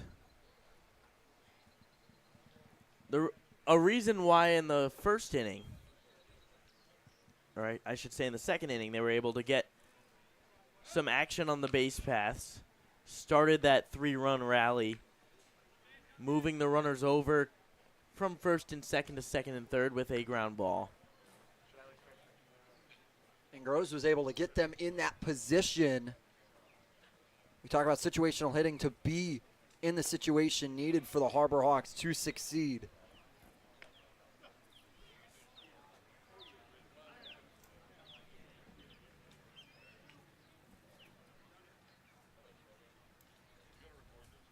Groves with a big hole on the right side, his pull side.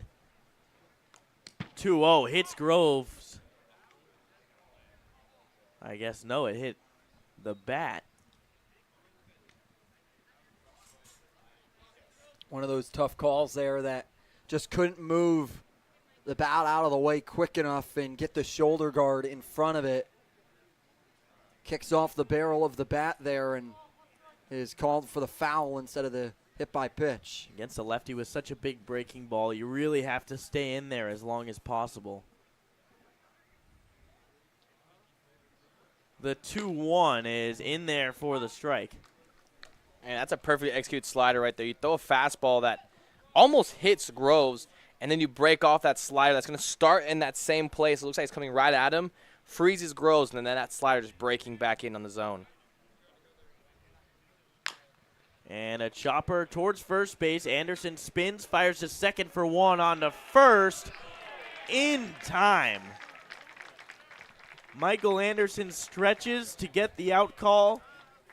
And we go to the top of the 5th inning after an inning-ending double play. This will be your college. This will be your home. This is where you will join a community that supports you, cares about you, pushes you, cheers you on, challenges you, inspires you, helps you reach your dreams. Open your eyes to opportunity and your mind to possibility. Your future begins here. Make a difference. Leave your mark. Break the mold. Be a leader. Achieve unimagined heights. Believe in yourself. Make lifelong friends. This is your time. Your place. Your home. Your Dean. It all starts here at Dean College. Hey Cape Cod, we're Bork Heating and Cooling. We've serviced over 5,300 customers.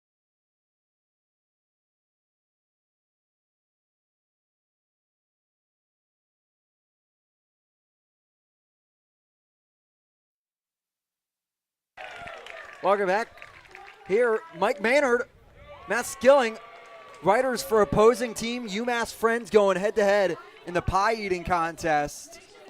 And Mike Maynard, he is keeled over, but guess what? He picked up the victory nonetheless. Yeah, and he had a bunch of Harbor Hawks players rooting him on as well. That was amazing. Mike Maynard with some war wounds right there. War wounds by blueberries, you mean right there, yeah, Josh. And it's one thing to lose a pie eating contest. It's another to do so against your friend who's on the opposing team. So a lot of pressure there for Mike to get it done, but he does. And we'll see if Savory can get through this 5th inning with as much success as Mike had in that pie eating contest. Yeah, but we want to take a look back at this double play. Close bang-bang play at first. And it looks like it's just the ball beating Groves down the line. And it's a good stretch again by Anderson to go out and grab it. You know, in live time, I thought it might have been safe, but there with that replay, got a good look. Thought might have gotten Groves by half a step. Robbie Burnett fouls one off out of play left side. That is a hard foul ball that just kept trailing left into the trees by the Harbor Hawks bullpen. He was all over that, just had to wait back on it. Ball outside, 1-1.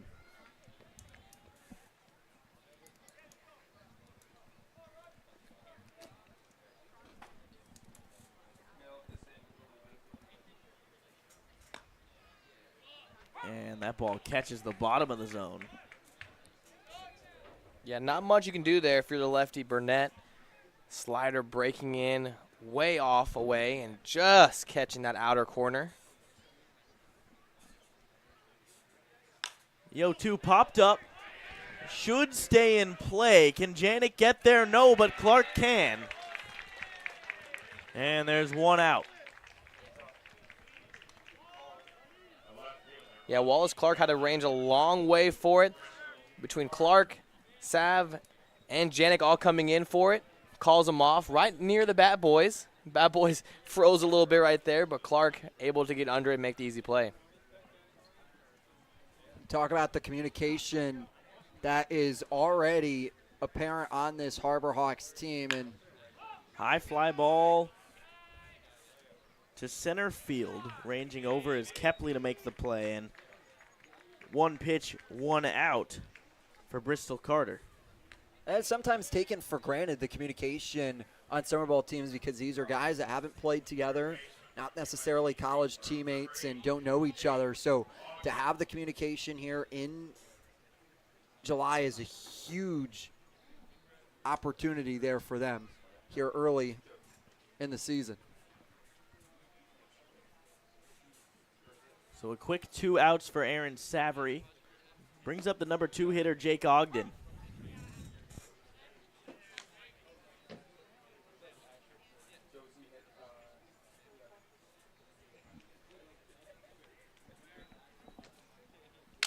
Ogden broken bat, soft ground ball, first base. Tatalo underhand scoops to Savory for out number 3. So Aaron Savory works very quickly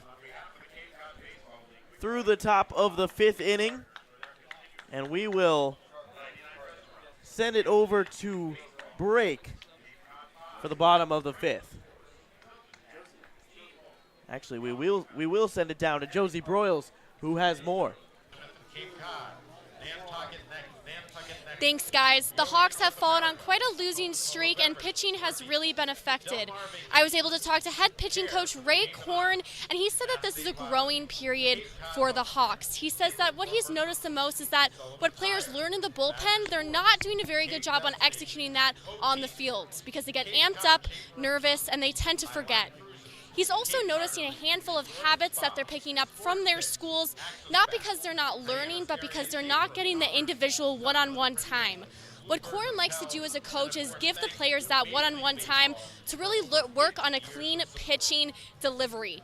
The practicing this is important because consistency is key, he says. He also likes to note that in baseball, you need to go to the minor leagues first, and that this is a hard opportunity for players to do. But he believes that all of the players on the Harbor Hawks team has it in them, and that all of them are hungry for the opportunity to one day play in the major leagues. Back to you guys.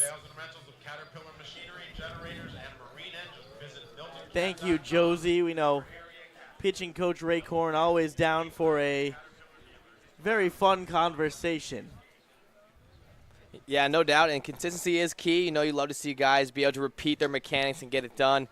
And the Harbor Hawks did a great job to start the season. Had a little bit of a lull these past couple of games, but, I mean, Aaron Savory back on the mound doing a great job, putting up a lot of zeros behind this Harbor Hawks offense. So far, it's bats also with that 3-run second inning for the Harbor Hawks, allowing the pitchers to work and be ahead. They're going to try and tack on for a couple more here. Casey Hint squaring to bunt first pitch of the inning and pulls it back on the ball. And we've talked about it where the Harbor Hawks have been so good on the offensive third of the game. But once these middle innings come up, you know, you see the other teams pitching kind of take over a little bit and put up some zeros for against the Harbor Hawks. So look for the Harbor Hawks to try to stay consistent and put up some runs in these middle third innings.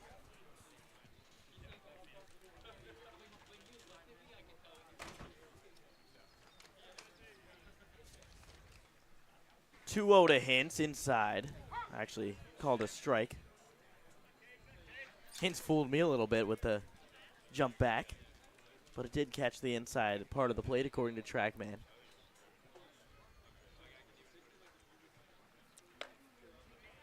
2-1 a strike as well. Yeah, Jacob Frost, not a guy who's not afraid to put the ball right on the hands, has full trust in his command and not afraid to really trust it and put it on a thin line over there on the inner side. So Hintz works the count full.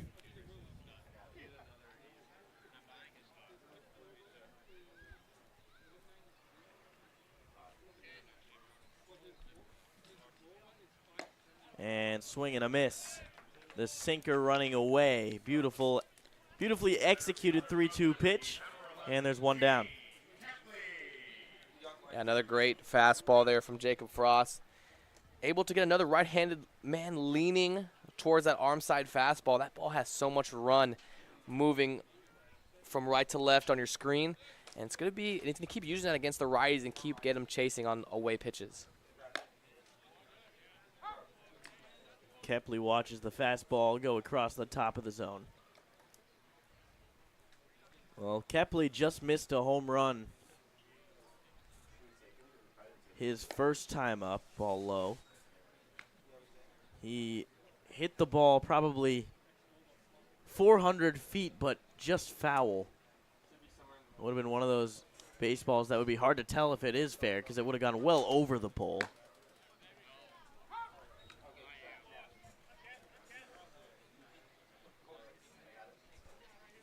Frost seeming to get in rhythm here, going right after these Harbor Hawks, working in and out of the zone, in and out of the corners. That's a great 1-2 right there. Put that slider right in, tried to catch it away, tried to maybe get Kepley to chase.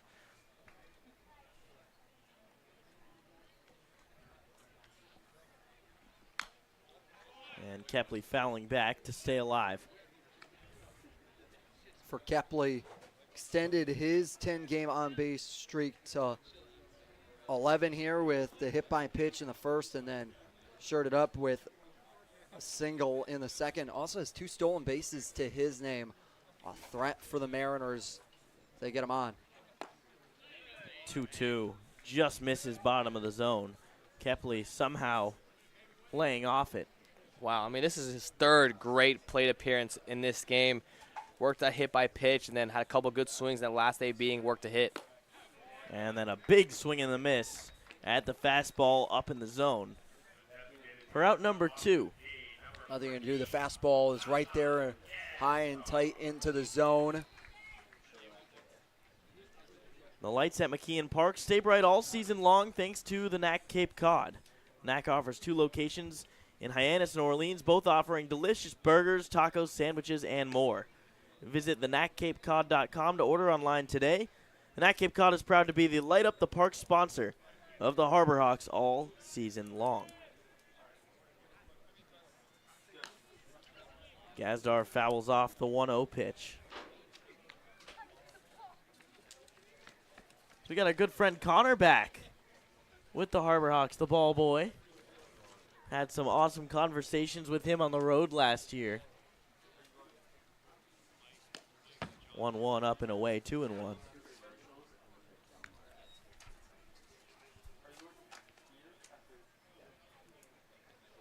Part of the community atmosphere that these games brings, allow local kids from around the area to be bat boys and girls. Check swing from Gazdar, trying to find no man's land, and he reaches safely as Frost tried to apply the tag since he couldn't find the base, and the ball came loose on that attempt. So that will be a check swing single from Gazdar on a ball that didn't even read on TrackMan. And that is the exact situation that you work on in PFP and pitchers fielding practice. Is they're going to try to the coach is going to try to put it right in that triangle right there between the pitcher, second baseman, and first, and just work different examples right there. And you saw a tough throw by the first baseman. Those to Frost's backside. Frost made a nice 360 right there and almost still got the out in Gazdar. We get a look at exactly where that ball was. Tough play for Anderson, who was ranging way over into the hole, and then looked like Gazdar may have been safe even if the tag were applied, but great job by our producers to get a great look at that, and our cameraman, Charlie. Hey, the replay's only as good as the camera work sometimes. Oh, yeah. You can't replay it if it's not there, so great work by Charlie Adams. SportsCenter top 10 cameraman. Oh, yeah. Yeah, this guy is. Big time. This guy's all in. 1-1 with 2 outs to Wallace Clark, who looks at the pitch low.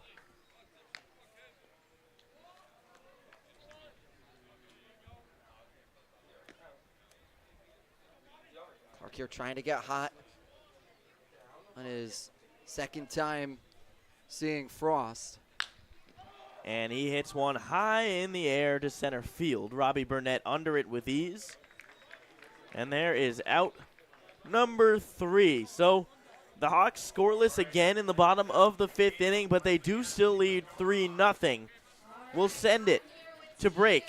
When we come back, it's the top of the 6th inning. Here at the Mass State Lottery, we're known for our monster wins.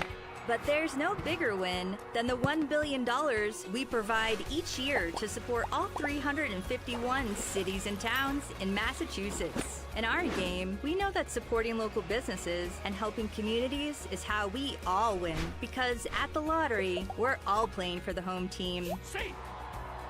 The Mass State Lottery. Welcome to the state of winning.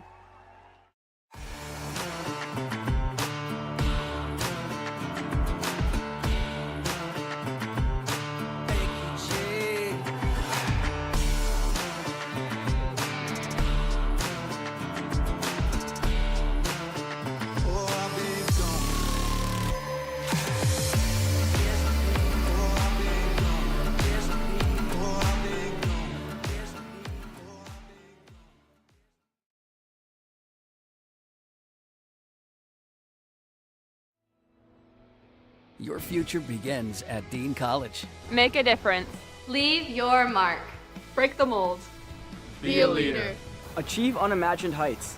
Believe in yourself. Make lifelong friends. This is your time. Your place. Your home. Your Dean. It all starts here at Dean College.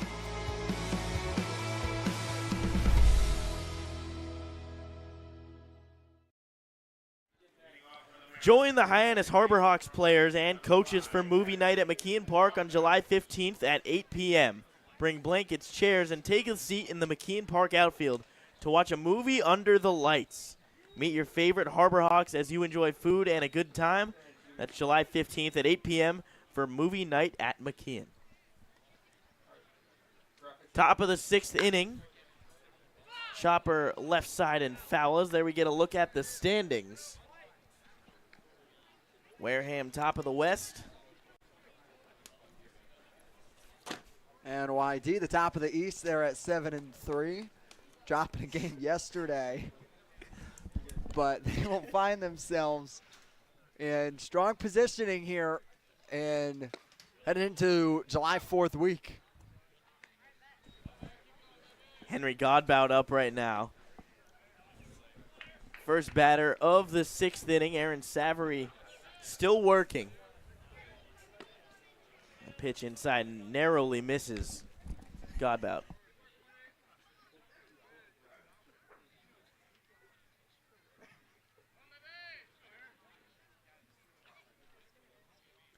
One-two from Savory. Chopped foul.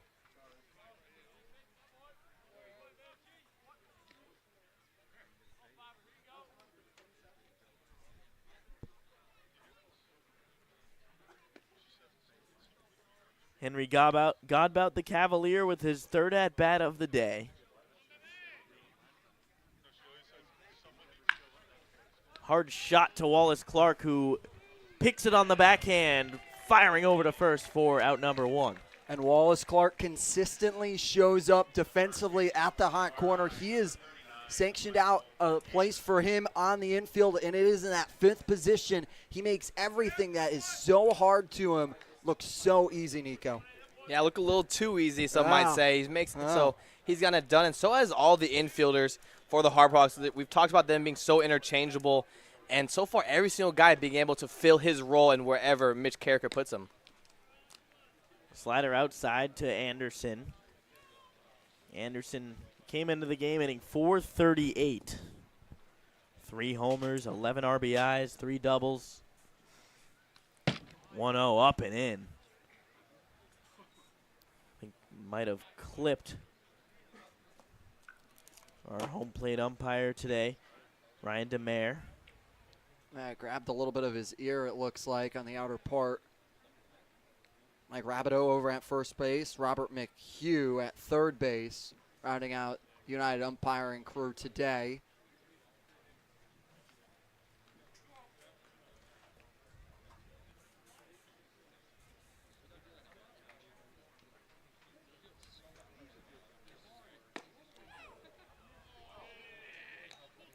Pitch just misses. Aaron Savory not happy. Yeah, good 2-0 slider right there. You know, not going to feed him a fastball in behind the count, especially to a guy like Michael Anderson. Tries to flip that slider over and just missed the plate.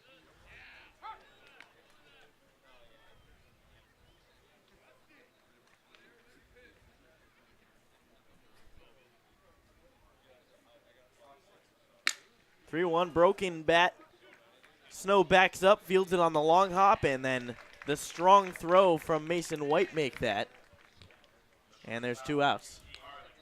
And it's a sneaky hard play there for Mason White because he's playing deep into the hole at shortstop, and it looked like it was going to be a liner that was going to reach all the way to his glove, but then died at the very last second, and he plays it off the hop, which is the right call, but then understands to try and beat out Anderson down the line. He's going to have to gun it and throws an absolute laser across the diamond. Mason White has shown off the glove abilities since he's joined the Harbor Hawks, especially here at home. 1-0 to Black right in there. Yeah, and they put him to the test immediately in his first game over there. I mean, he got, I think, 6 assists in that one game in his McKeon Park opener.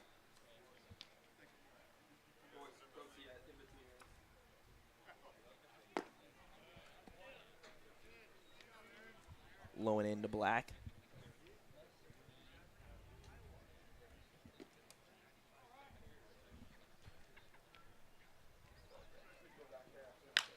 And a line drive into left field, a backside single for Ryan Black. And it's a 2-out hit.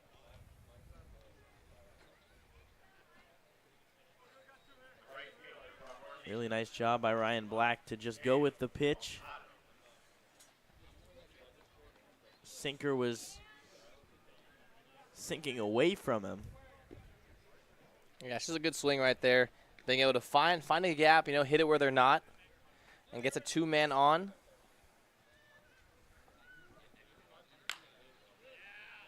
Maldonado a foul ball. Yeah, 2-out hitting is going to be so key. Only a 3-run game.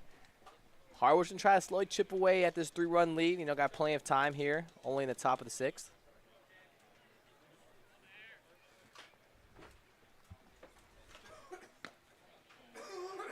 0-1 to Maldonado. Cuts across outside. Peter Haas, the arm from Stonehill, starting to get warm for the Mariners down in the bullpen. I don't know what we'd do without binoculars. I certainly have no idea, Josh. We don't have the best vision to begin with. Yeah. You got me beat, but. Yeah. Nico, we would just trust Nico's eyes. Yeah. You got 20/20 vision? Yeah, actually even better. 2015, the last time I went to the doctor. Wow. I didn't even know that was better until I got there, and they're like, "Hey," I was like, "Hey, is that 20/20?" They're like, "It's actually 2015. It's even one step better." I was able to read the bottom line, or the second to the bottom line. I got to pretty low, and I did pretty well. So, yeah, Jealous. 2015 apparently. So, sorry guys. Tough one there, Nico. Tough one. Hurts, man. Hurts. Not all of us are that gifted in life. Yeah, but Nico doesn't get to wear the rec specs. So. Ah, that is true. The rec specs do hit. That is true, especially when you're playing pickleball. That gives you an advantage pretty much everywhere on the court. So 2-2 to Maldonado, chops straight back. Maybe you should try on the rec specs, Nico. Yeah, maybe make me a little better. Give me some, a little more opportunities and bump me up a level in every single one. Yeah, or it could send you down a while because if you're putting on mine, you're not seeing. 2-2, 2 outs to Maldonado. Swing and a miss. A beautiful slider. Completely fooled the Northeastern Husky. And we will take that time to send it down to Matt Coates, who has more.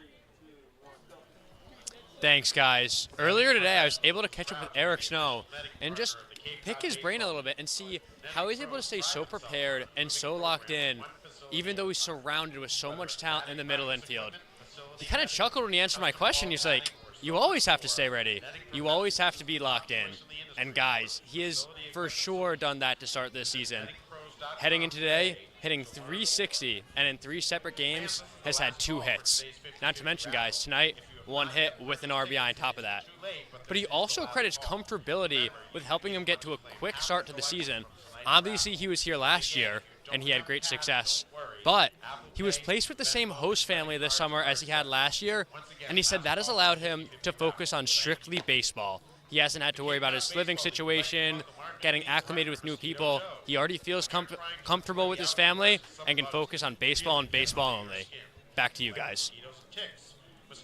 Thank you so much, Matt. And Eric Snow has been a key part of this lineup now for 2 seasons. Was with the Harbor Hawks last year, was one of their most reliable hitters in the playoffs. And it is going to be a new wing in for the Mariners. Yeah, it's going to be Peter Haas, the freshman, out of New Hampshire. Saw a good amount of innings this past spring. Worked 54 innings pitched. Gave up 32 runs. Earned an ERA of 5.33. So look for him to get a lot of innings here for the Mariners as he works right at these Harbor Hawks lineup.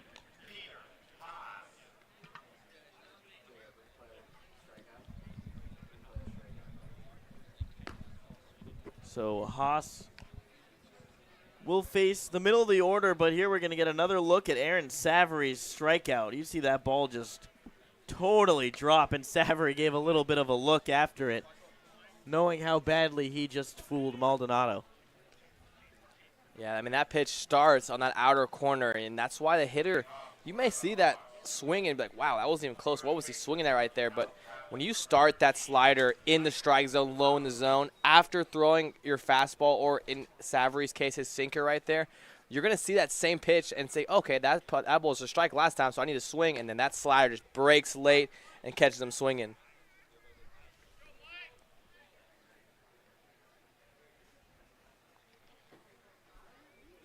Michael DiTallo today, 0 for 2. As he chops one up the middle off the leg of Haas. Going to be a really tough play, and Haas loses his footing. It's going to be a single for Michael DiTallo, and the leadoff runner is on. Yeah, I talked about him earlier. Works so hard up the middle. You can see it in his swing. You can see him working on MVP. Keeps that showdown, works really hard up the middle. You know, we had a guy like that back in Arkansas, Fort Smith, and they are a pitcher's nightmare. I mean, they're going to set it right back to you every single time, and he showed that right there, saying it right back to where it came from in Haas. So now Mason White will not have to face a lefty-lefty matchup now, after they chased Frost from the game. 1-0 to White in the dirt. Beautiful pitch, and White was fooled.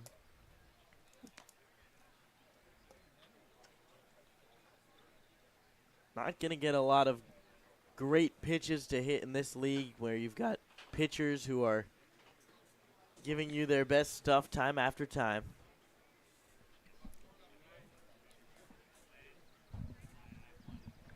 1-1, another pitch in the dirt.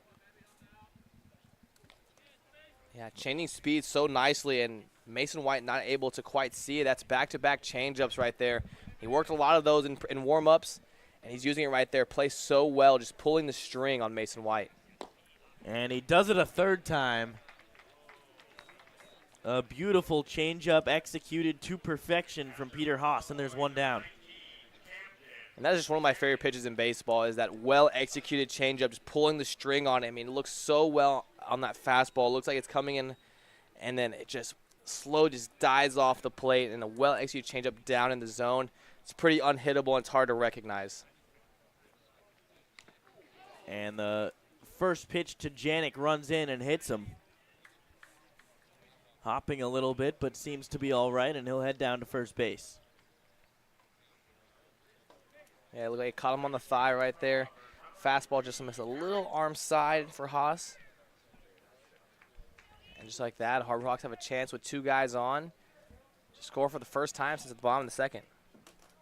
The way Haas works that changeup, you'd think that maybe he's a reverse splits kind of guy, where maybe more successful against lefties.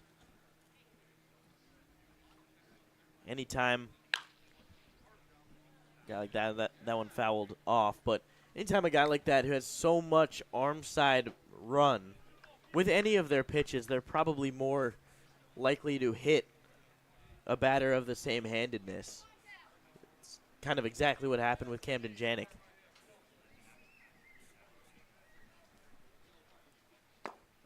Oh, 1 low.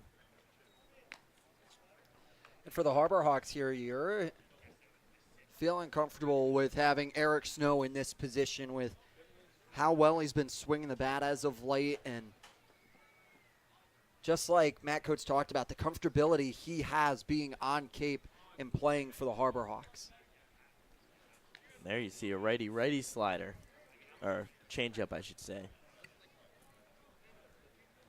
Yeah, second time mixing it up. Yeah, mostly a fastball changeup guy so far back in the spring as well. And this pitch gets in the dirt and gets away from Macon Winslow. It's second and third now with 1 out for the dangerous Eric Snow. And for the Harbor Hawks, it could be extremely crucial here to try and score in these middle third in this 6th inning, because it has been a struggle point for them over these last couple of games of scoring in the middle part of the night, and trying to find that here with Snow. Ground ball up the middle, base hit. Scoring is DeTalo. Janik will round third and score easily, and Eric Snow has himself another 2 RBI base hit this time. It's 5-0 Hawks. Yeah, great swing there by Snow. Infield came in right there, so the shortstop Black wasn't able to get as much room as he would like to have. Toes were on the grass. Great swing there by Eric Snow. Eric Snow stays hot for his 3rd RBI of the game. And here we're going to get another look at it. The changeup, and Snow does not get fooled. Hits it through the drawn-in infield. And since it wasn't hit entirely, actually it was hit pretty hard, 97 off the bat, but very high grass here. Ball does not move very quickly there, and allows Janik to score easily from second. And now by getting that second run on top of it, it makes it more than a one-swing ball game. And the fact that round 4, you still have the grand slam in effect, while very low in probability, it could still happen. So now that you've lengthened it to multiple at-bats with bases loaded is huge for the Harbor Hawks to try and have themselves a lead going into this back third of a game. And not only that, it changes your mentality. If you're Mitch Carricker, you can allow your pitcher to go a little deeper than you might have if it's a 3-run game. You know, you give your pitcher a little bit more leeway. You know, having a 5-run lead now, have more chance to pitch your way out of it rather than a close game. And on top of that, you're coming off only a 5-inning game where you saved a couple of arms from yesterday against Chatham. So the bullpen's full, but if you can save days, it is huge in summer ball so that you're able to keep guys longer and use those top players into July, which would be huge for trying to make that final push into the playoffs. Groves grounds one towards second base. Godbout fakes the flip to the second base bag and then just goes the short way to first for the out. Yeah, probably the right decision right there. Snow got pretty good wheels over there on first base. Probably been a pretty close play. But with Godbout having to turn his feet and flip his shoulders and to make the play at second base, probably the right idea to go to first. Brings up the two-way player, Casey Hintz, in the 9-hole.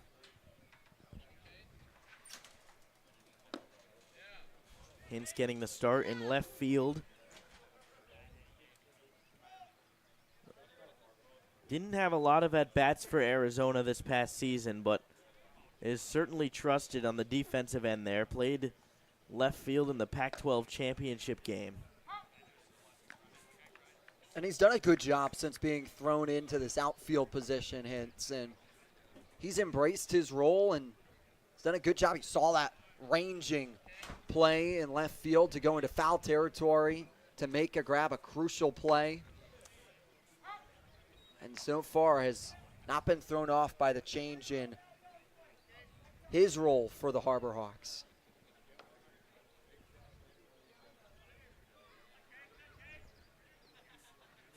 The 1-2 is low and away, ball 2. Yeah, Haas is going to stay on that changeup. That's a great pitch recognition there by Hintz to understand that he is going to throw that changeup late in the counts. So to see the ball up once again.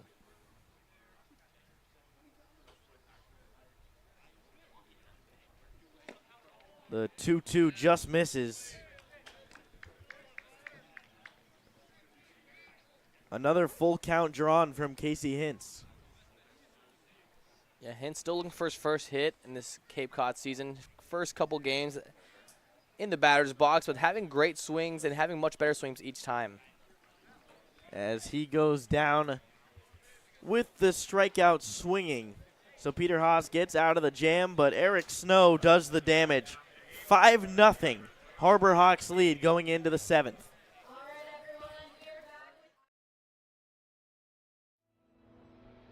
Your future begins at Dean College. Make a difference. Leave your mark. Break the mold.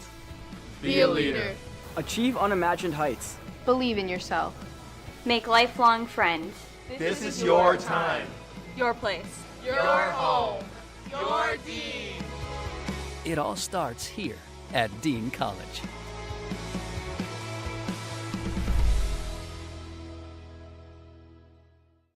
Hello there, Cape Cod. We're Bork Heating and Cooling. We've been around for 38 years and counting and have served over 5,300 customers. We specialize in the installation and service of your HVAC systems. Our favorite part of the job is making sure our customer is 100% satisfied. We've been using Bork Heating and Cooling for over 20 years now. They've installed our furnace, our central air conditioning, and our hot water heater. Their service department is great, and I'd highly recommend this company to anyone. We hope to hear from you. Give us a call anytime. Go Harbor Hawks! Your future begins at Dean College. Make a difference. Leave your mark. Break the mold. Be a leader. Achieve unimagined heights. Believe in yourself. Make lifelong friends. This is your time. Your place. Your home. Your Dean. It all starts here at Dean College.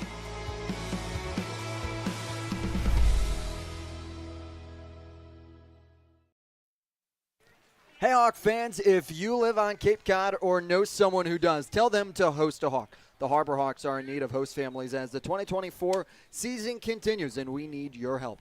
Email us today at harborhawks@gmail.com to join our family.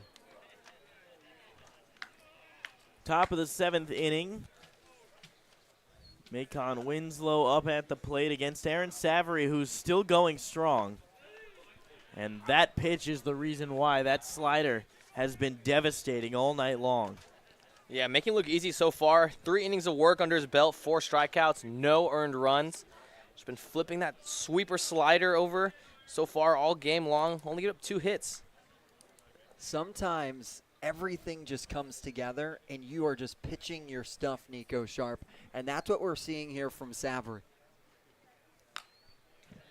Yeah, sometimes you just get that feel, and whenever you get into a game and you feel like you can throw any pitch and any count anywhere you want it to be, and he's done that so far.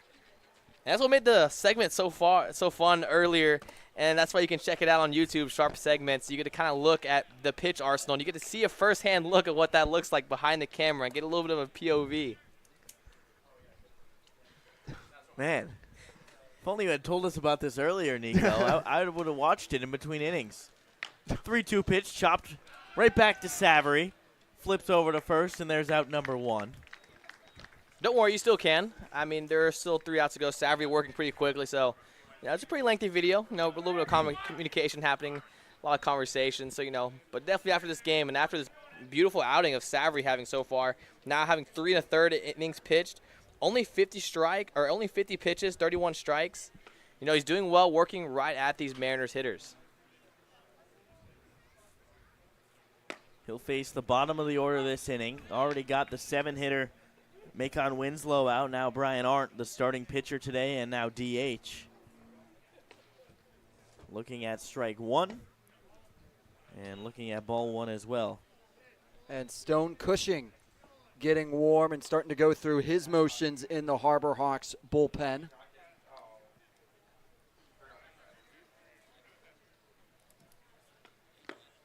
Swing and a miss.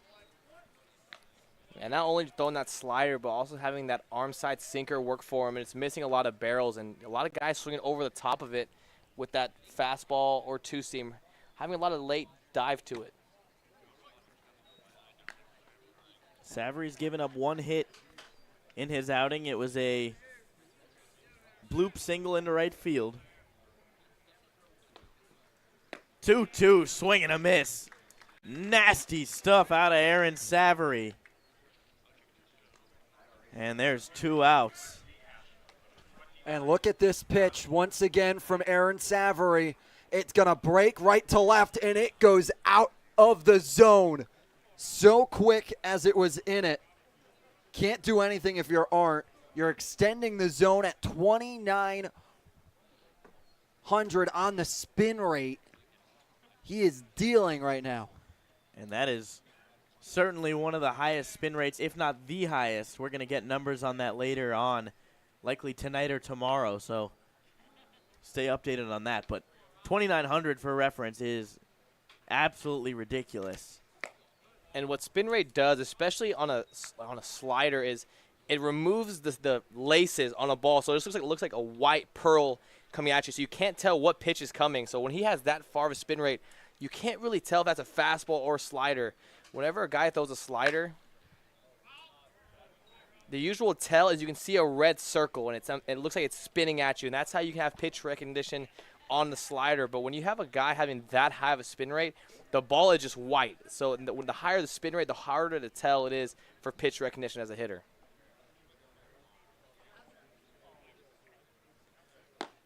Two one right at the bottom of the zone, 2-2. And for those who may not know, spin rate means every revolution that the ball is thrown. So every time when you throw a baseball, the ball is spinning. So every time that spins, that's what they consider spin rate. So when you have a high spin rate, that ball is spinning faster than normal. 2-2 chopped foul into the netting in front of the bullpen in right field.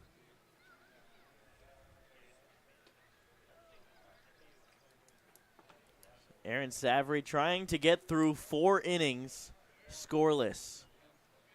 He's got to get through Robbie Burnett first. The 2-2.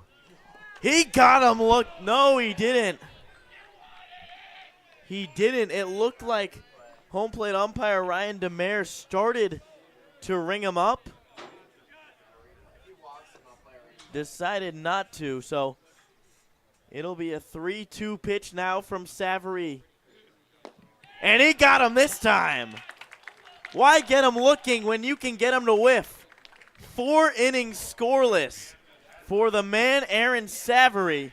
We go to the bottom of the 7th inning. Hawks locked in.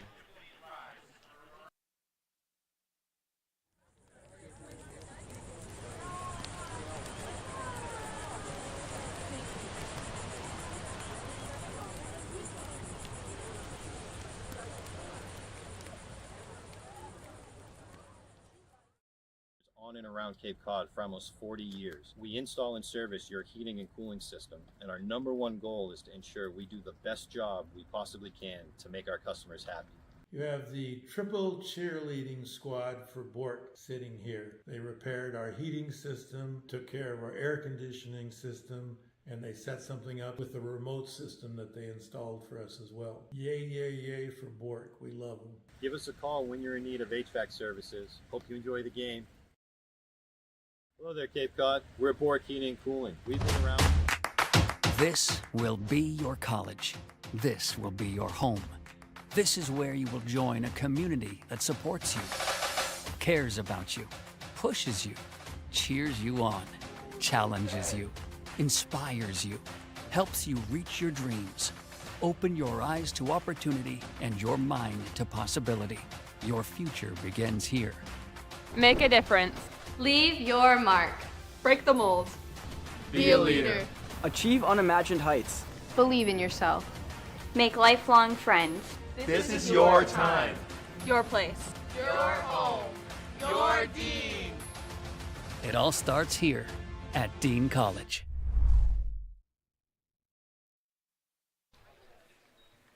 We got some furry friends in attendance here,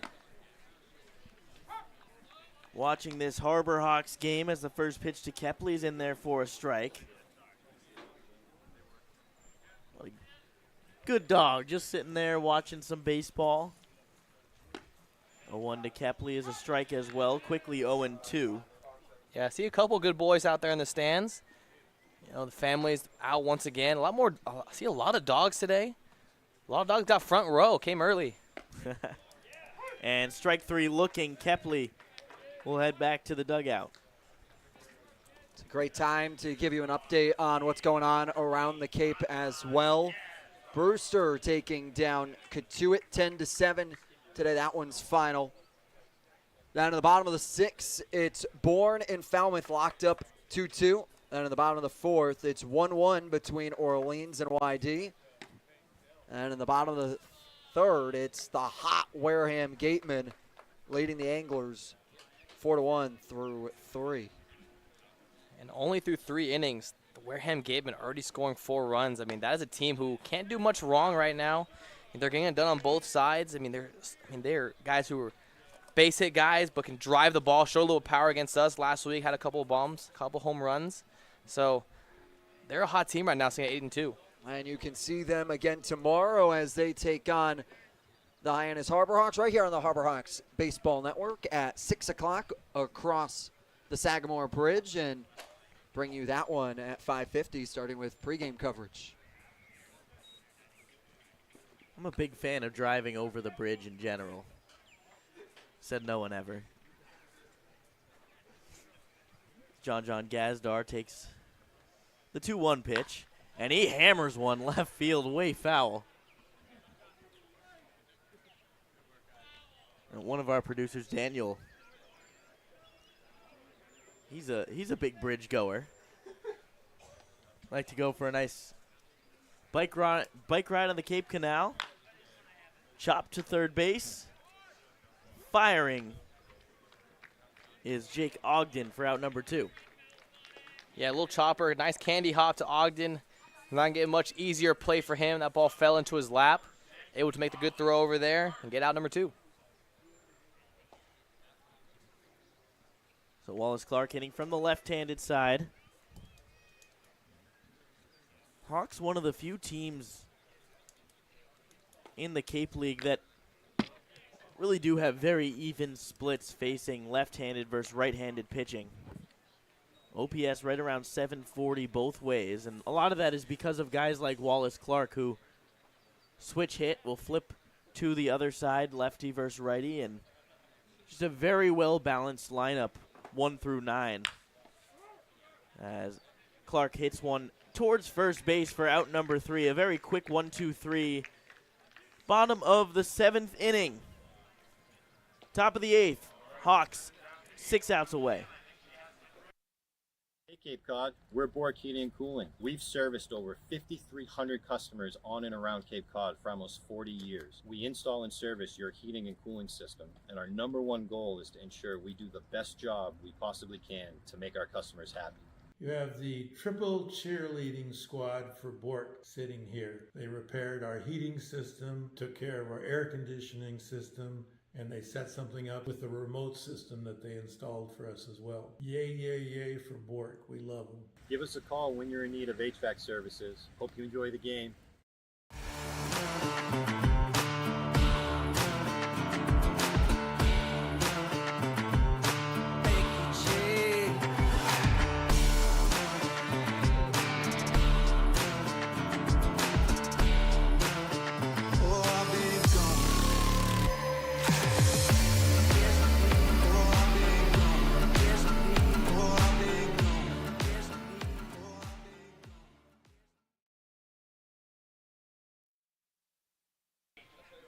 Top of the 8th inning, we've got a new wing out there for the Hawks, and it's Stone Cushing. Cushing, the junior from BYU, staying at 5'10". Very competitive guy on the mound, comes in late for BYU, and we're seeing in the same here for the Harbor Hawks. Has shown a couple appearances late in games. Has a very firm fastball, gets up to about 95 miles per hour. And it's going to be a fastball, kind of sinker guy as well. Slider, changeup guy. Changeup fades really nicely behind that fastball, and look out for that slider. And what a performance by Aaron Savory to really put up a bunch of zeros in the middle of this ball game. So Cushing will, you'd have to imagine they'd like him to get the last 6 outs of this game. I've not seen him in a little bit, but has yet to give up an earned run this year. Bourne tied the game against him in the 10th inning his last time out, but it was that ghost runner on second base. Yeah, I can't really fault him on that one, as international tiebreak rules in the Cape Cod Baseball League, extra inning rules, 1 extra inning with a runner on second, and then after that it ends in a tie. Can't really fault him on that run, but has a big 2 innings here. You'd have to imagine he's going to go try and shut the door on for the Harbor Hawks to try and end a 3-game skid. The final line for Savory, 4 innings pitched, only getting up those 2 hits, 6 strikeouts, no earned runs. Put up a bunch of zeros on the top half of this inning so far. 2-0 slider from Cushing right down the middle, strike 1. Top of the order for the Mariners, Bristol Carter leading off. And Carter hits 1 foul. Yeah, Carter 1 for 3 on the day. Worked a single back in the 3rd.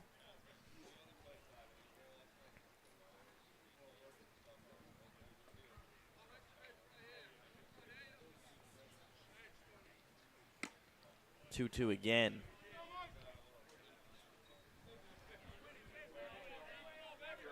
.92-mile-an-hour fastball with 2 feet of horizontal run. That is very tough to lay off. The 3-2 popped high in the air. Carter hits it to Eric Snow, who makes the catch in shallow center field for 1 out. Yeah, Snow, as soon as it was hit, started calling off Kepley and Groves. Knew it wasn't going to travel all that far, and does a good job of making sure his voice is heard between his fellow outfielders and tracks it all the way down, and a good play there by Eric Snow.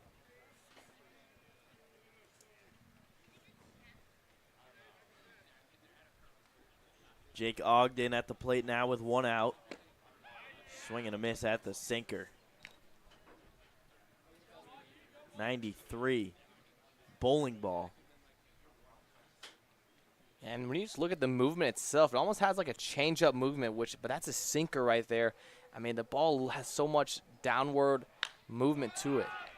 Popped high in the air. Ogden running hard as it is shallow left field, but Casey Hintz loses the cap and makes the catch. Yeah, Cushing going right after these Mariners hitters, only throwing 7 pitches so far. Mixing it up, and you know, a lot of these hitters getting under it. So he's working really well up in the zone.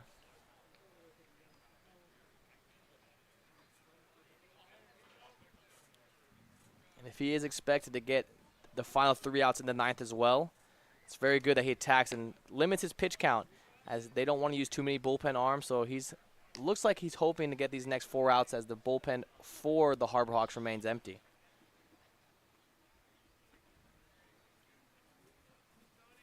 .10 is roped into left center field. Casey Hintz moving over to cut it off, but it will be a 2-out single for Henry Godbout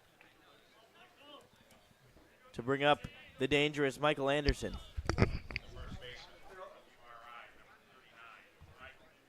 Godbout doing a good job finding the gap between Hintz and Kepley. He's able to drop in and set up for some 2-out magic here for the Mariners, trying to sneak across their first run of the day. It's not for the lack of hits. They've got 7 to their name.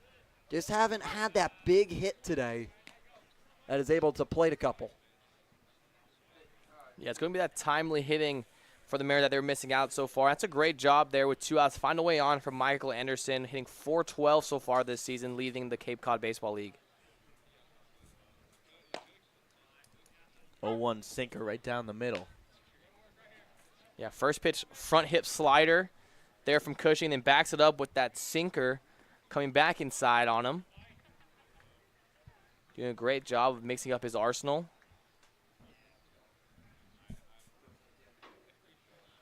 To Anderson, and he chases the devastating slider as they throw down to first to complete the putout. And that will do it here in the top of the 8th inning. We will send it down to Josie Broyles, who has more. Thanks, guys. We're seeing a lot of improvement on the field today with the score of 5-0 Hawks. But I want to shout out a couple of good statistics that the Hawks have so far. First of all, they're currently in 3rd place in the West Division with a couple standout players, including John Gazdar, who leads the league in RBIs with an OPS of .978. Wallace Clark is also in 2nd for on-base percentage with .545. We also have Kane Kepley, who leads the league in walks currently with 12 in just 10 games. Hopefully we can keep this momentum up for the rest of the season. Back to you guys. Thank you, Josie.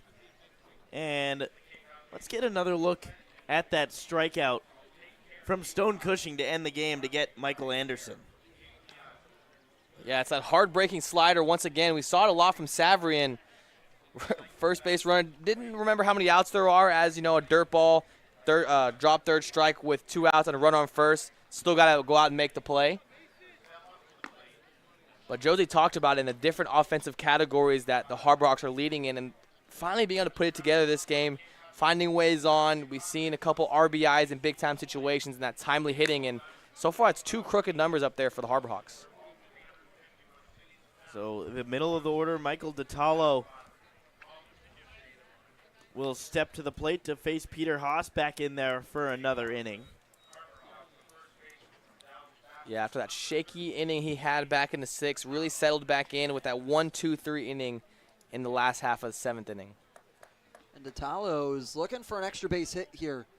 Coming into this one, has 4 of them on a streak, and I don't think he's going to get one there, and should end his hot past couple of games as 4 straight games with extra base hits.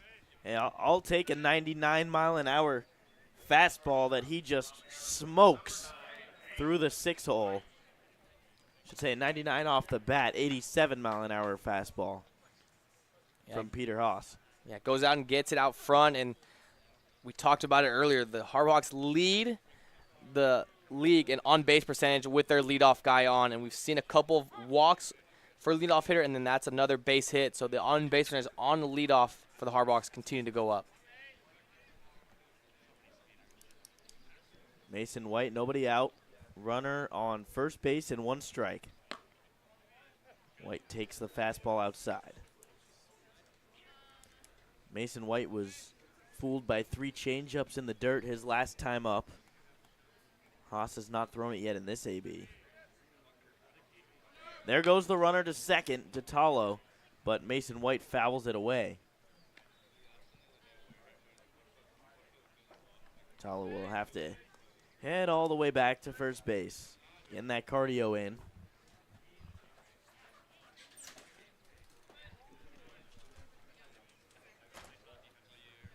One-two to White, hit high in the air, fairly deep left field, ranging back Bristol Carter to make the catch a few feet in front of the warning track.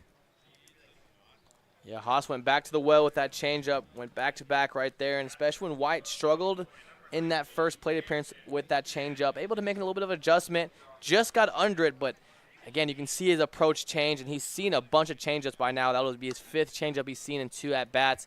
Able to put a good wood on it, put it to left field, just got a little bit under it. The ball hung up just enough in the air for Carter.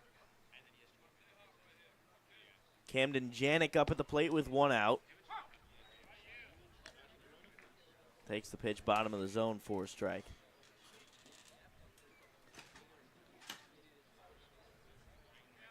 Nobody warming up in either pen, so it will be Stone Cushing going back out for the 9th. Janik, a high fly ball into pretty shallow left field. Carter ranging in on it. Lost it in the lights for a moment, but makes the play. And there's 2 down. Yeah, it got so up there, went above the lights, and Black was tracking it the entire time to provide a little bit of backup, but once Carter regained vision, he was able to go over there and call off his shortstop. As, see there, Carter comes in at the last second, loses the hat, and follows the motion of the ball all the way till it hits the netting of his glove. And a third pop-up on the left side. A lot of room down there on the third base side, and dropped by Jake Ogden, who had it hit the glove and dropped foul, so another life for Eric Snow. Right at there, and then at the last second, it looked like it dove behind him. Had to go deeper than what he thought it would be, and couldn't reach out far enough to get the meat of the glove onto it so he could bring it in for an out. But it's a new life here for Eric Snow, trying to take advantage of Ditalo being the leadoff man aboard. 0-1 outside.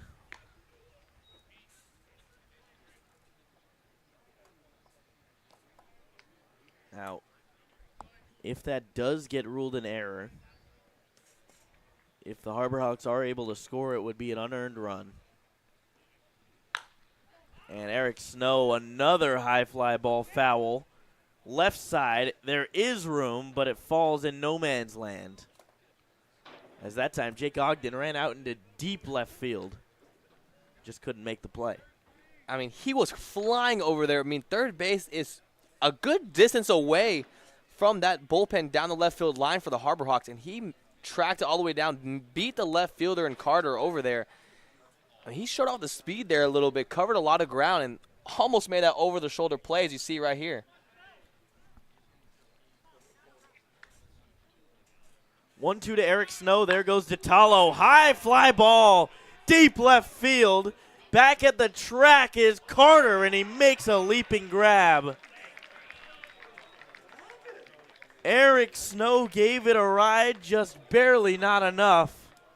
As we go to the top of the 9th inning, Hawks looking for 3 more outs.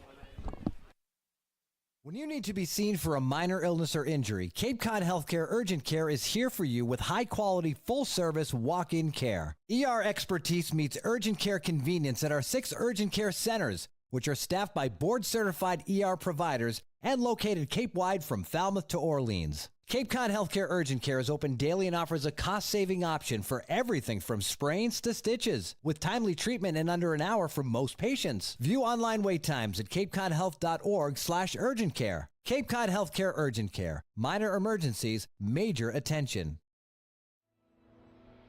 Your future begins at Dean College. Make a difference.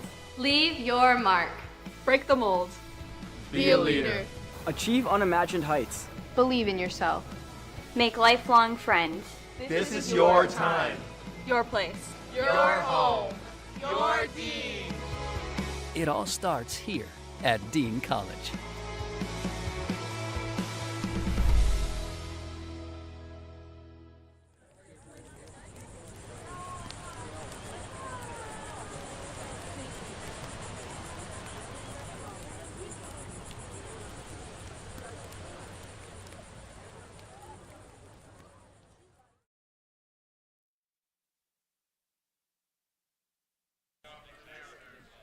Top of the 9th inning, let's get a look at the Harbor Hawks' upcoming schedule.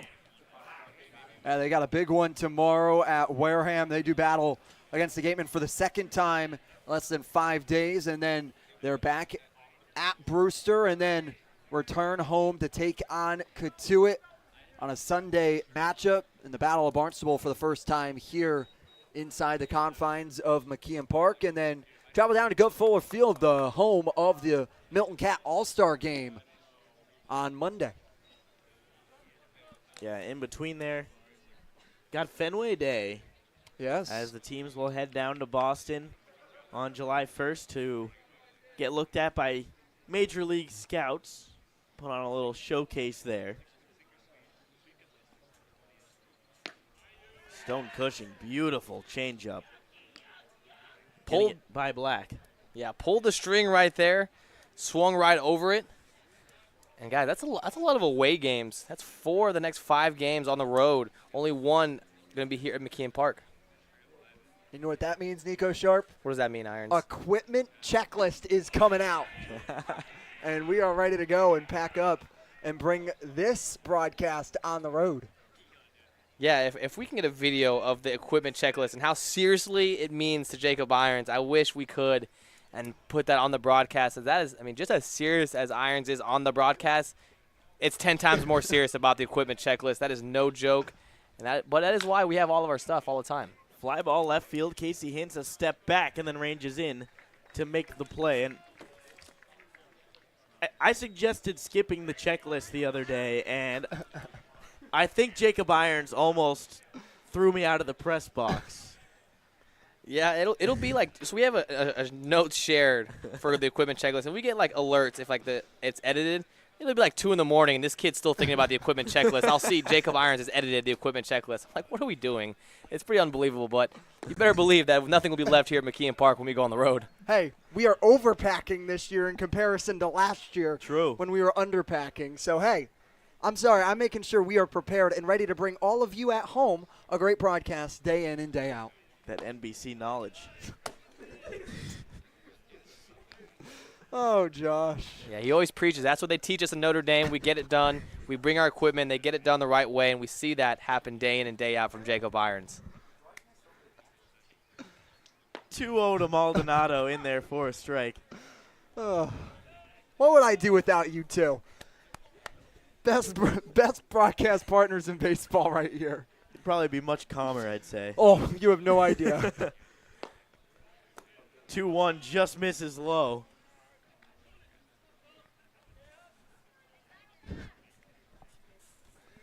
Yeah, sinker just missed low there from Stone Cushing. Trying to shut the door on this game. Keep it at a bunch of zeros. And slider bottom of the zone. That one gets called a strike, nearly the same pitch. I love the confidence we're seeing from this pitching staff. When in behind in counts, you're not seeing them just throw a fastball. They're breaking off a slider, and it's not a slider down the middle. They're going to work corners. They're still going to work on that bottom part of the zone and trust that their stuff is going to go exactly where they want it to go. And this time, 3-2. Bounce in the dirt. Nico announcers jinx.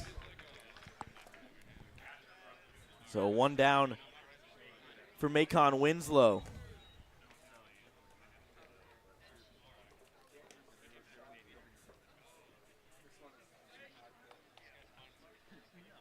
Now that walk does open up the double play potential. But for Stone Cushing, just really need to focus in on the batter who's got a 5-run lead for the Hawks and have the opportunity to just really focus on the batters and not worry about Maldonado over at first. Macon Winslow today 1 for 2 with a walk. Average to 227 now on the year.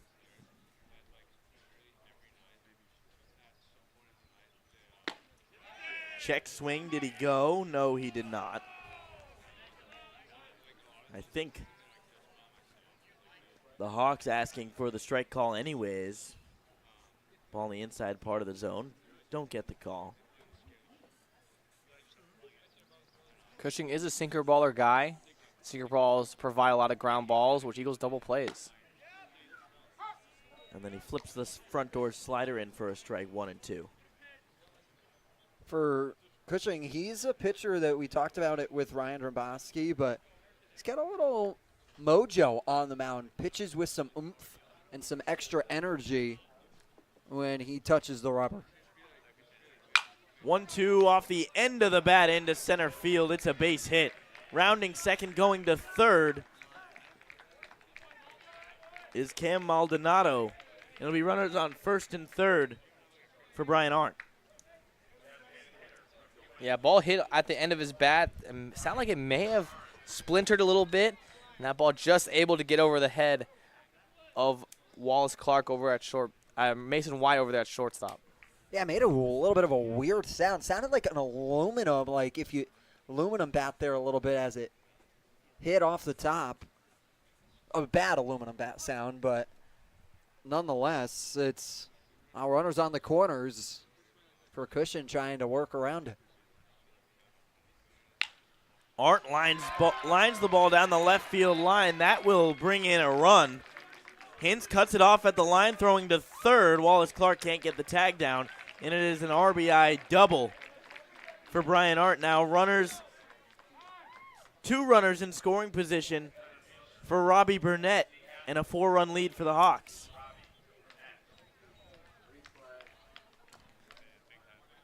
And here it's a really good swing of the bat from Brian Arnett, who's able to turn on it and sneak it right out of the reach of Clark down the line. And Hintz is quickly over there, but it's the speed of Winslow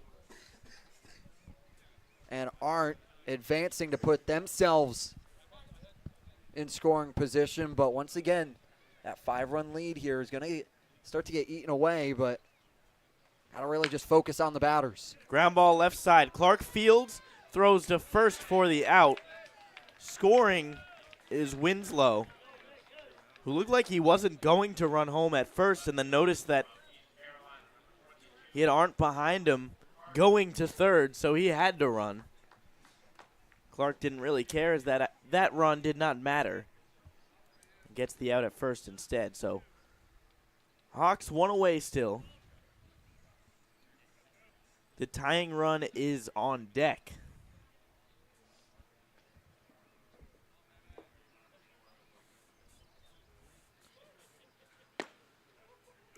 Cushing deals to Bristol Carter for strike one. And now if you're the Mariners, you're also looking at it. I have the top of my lineup right now that can try and continue the conveyor belt. Broken bat left side. Wallace Clark fielding glove side. Throw on to first in time.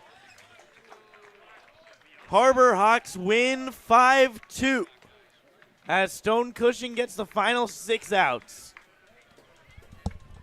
It's a big one by the Harbor Hawks, ending their 3-game losing streak and getting themselves back into the win column. It's a big switch as well before they go on this road stretch like we talked about, Nico. You want to have that losing streak put out of your mind and really focus on being on the road and taking on a Wareham team that really punched them in the nose a little bit and have good vibes going into tomorrow. Exactly. You definitely want to get some momentum going as you, especially going back to their place again. And after that Wareham game last week, Mitch Carricker said, hey, yeah, we got punched in the mouth there a little bit. So a great chance to respond, and they did very well here. Put up 2 crooked numbers to get the 5 spot. And then a great job from the starting pitching in the bullpen to get it done. Savory put up a bunch of zeros, and Cushing gave up a little bit of hits there, but able to bear down and quickly get back-to-back weak ground balls, a lot of broken bats. So it's still a great outing from the bullpen for the Harbor Hawks to be able to get this 5-2 win. So, as you mentioned, Nico, 5-2 is the final score. Harbor Hawks picking up the W, ending the 3-game losing streak as they head to Spillane Field tomorrow for a rematch of Monday's matchup against them. That will be at 6 p.m. For my broadcast partners, Nico Sharp and Jacob Irons. For our producers, Daniel Bottolino, Chase Avery, Charlie Adams, and Zoe Green. I'm Josh Schreiber. Thank you so much for tuning in. And I can't forget our sideline reporters, Josie Broyles and Matt Coates. We'll see you tomorrow here on the Hyannis Harbor Hawks Baseball Network.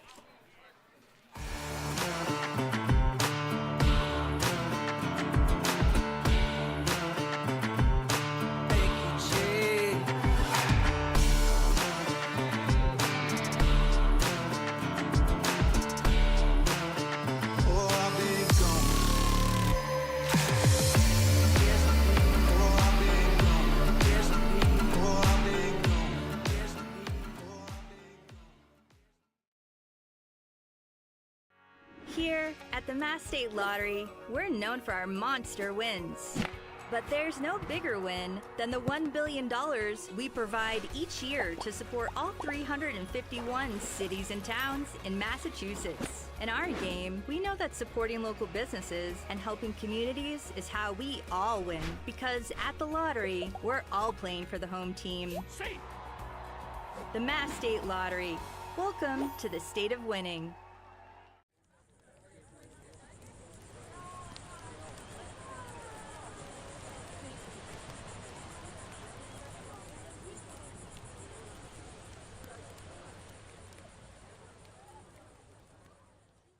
When you need to be seen for a minor illness or injury, Cape Cod Healthcare Urgent Care is here for you with high-quality, full-service walk-in care. ER expertise meets urgent care convenience at our 6 urgent care centers, which are staffed by board-certified ER providers and located Cape-wide from Falmouth to Orleans. Cape Cod Healthcare Urgent Care is open daily and offers a cost-saving option for everything from sprains to stitches, with timely treatment in under an hour for most patients. View online wait times at capecodhealth.org/urgent care. Cape Cod Healthcare Urgent Care. Minor emergencies, major attention.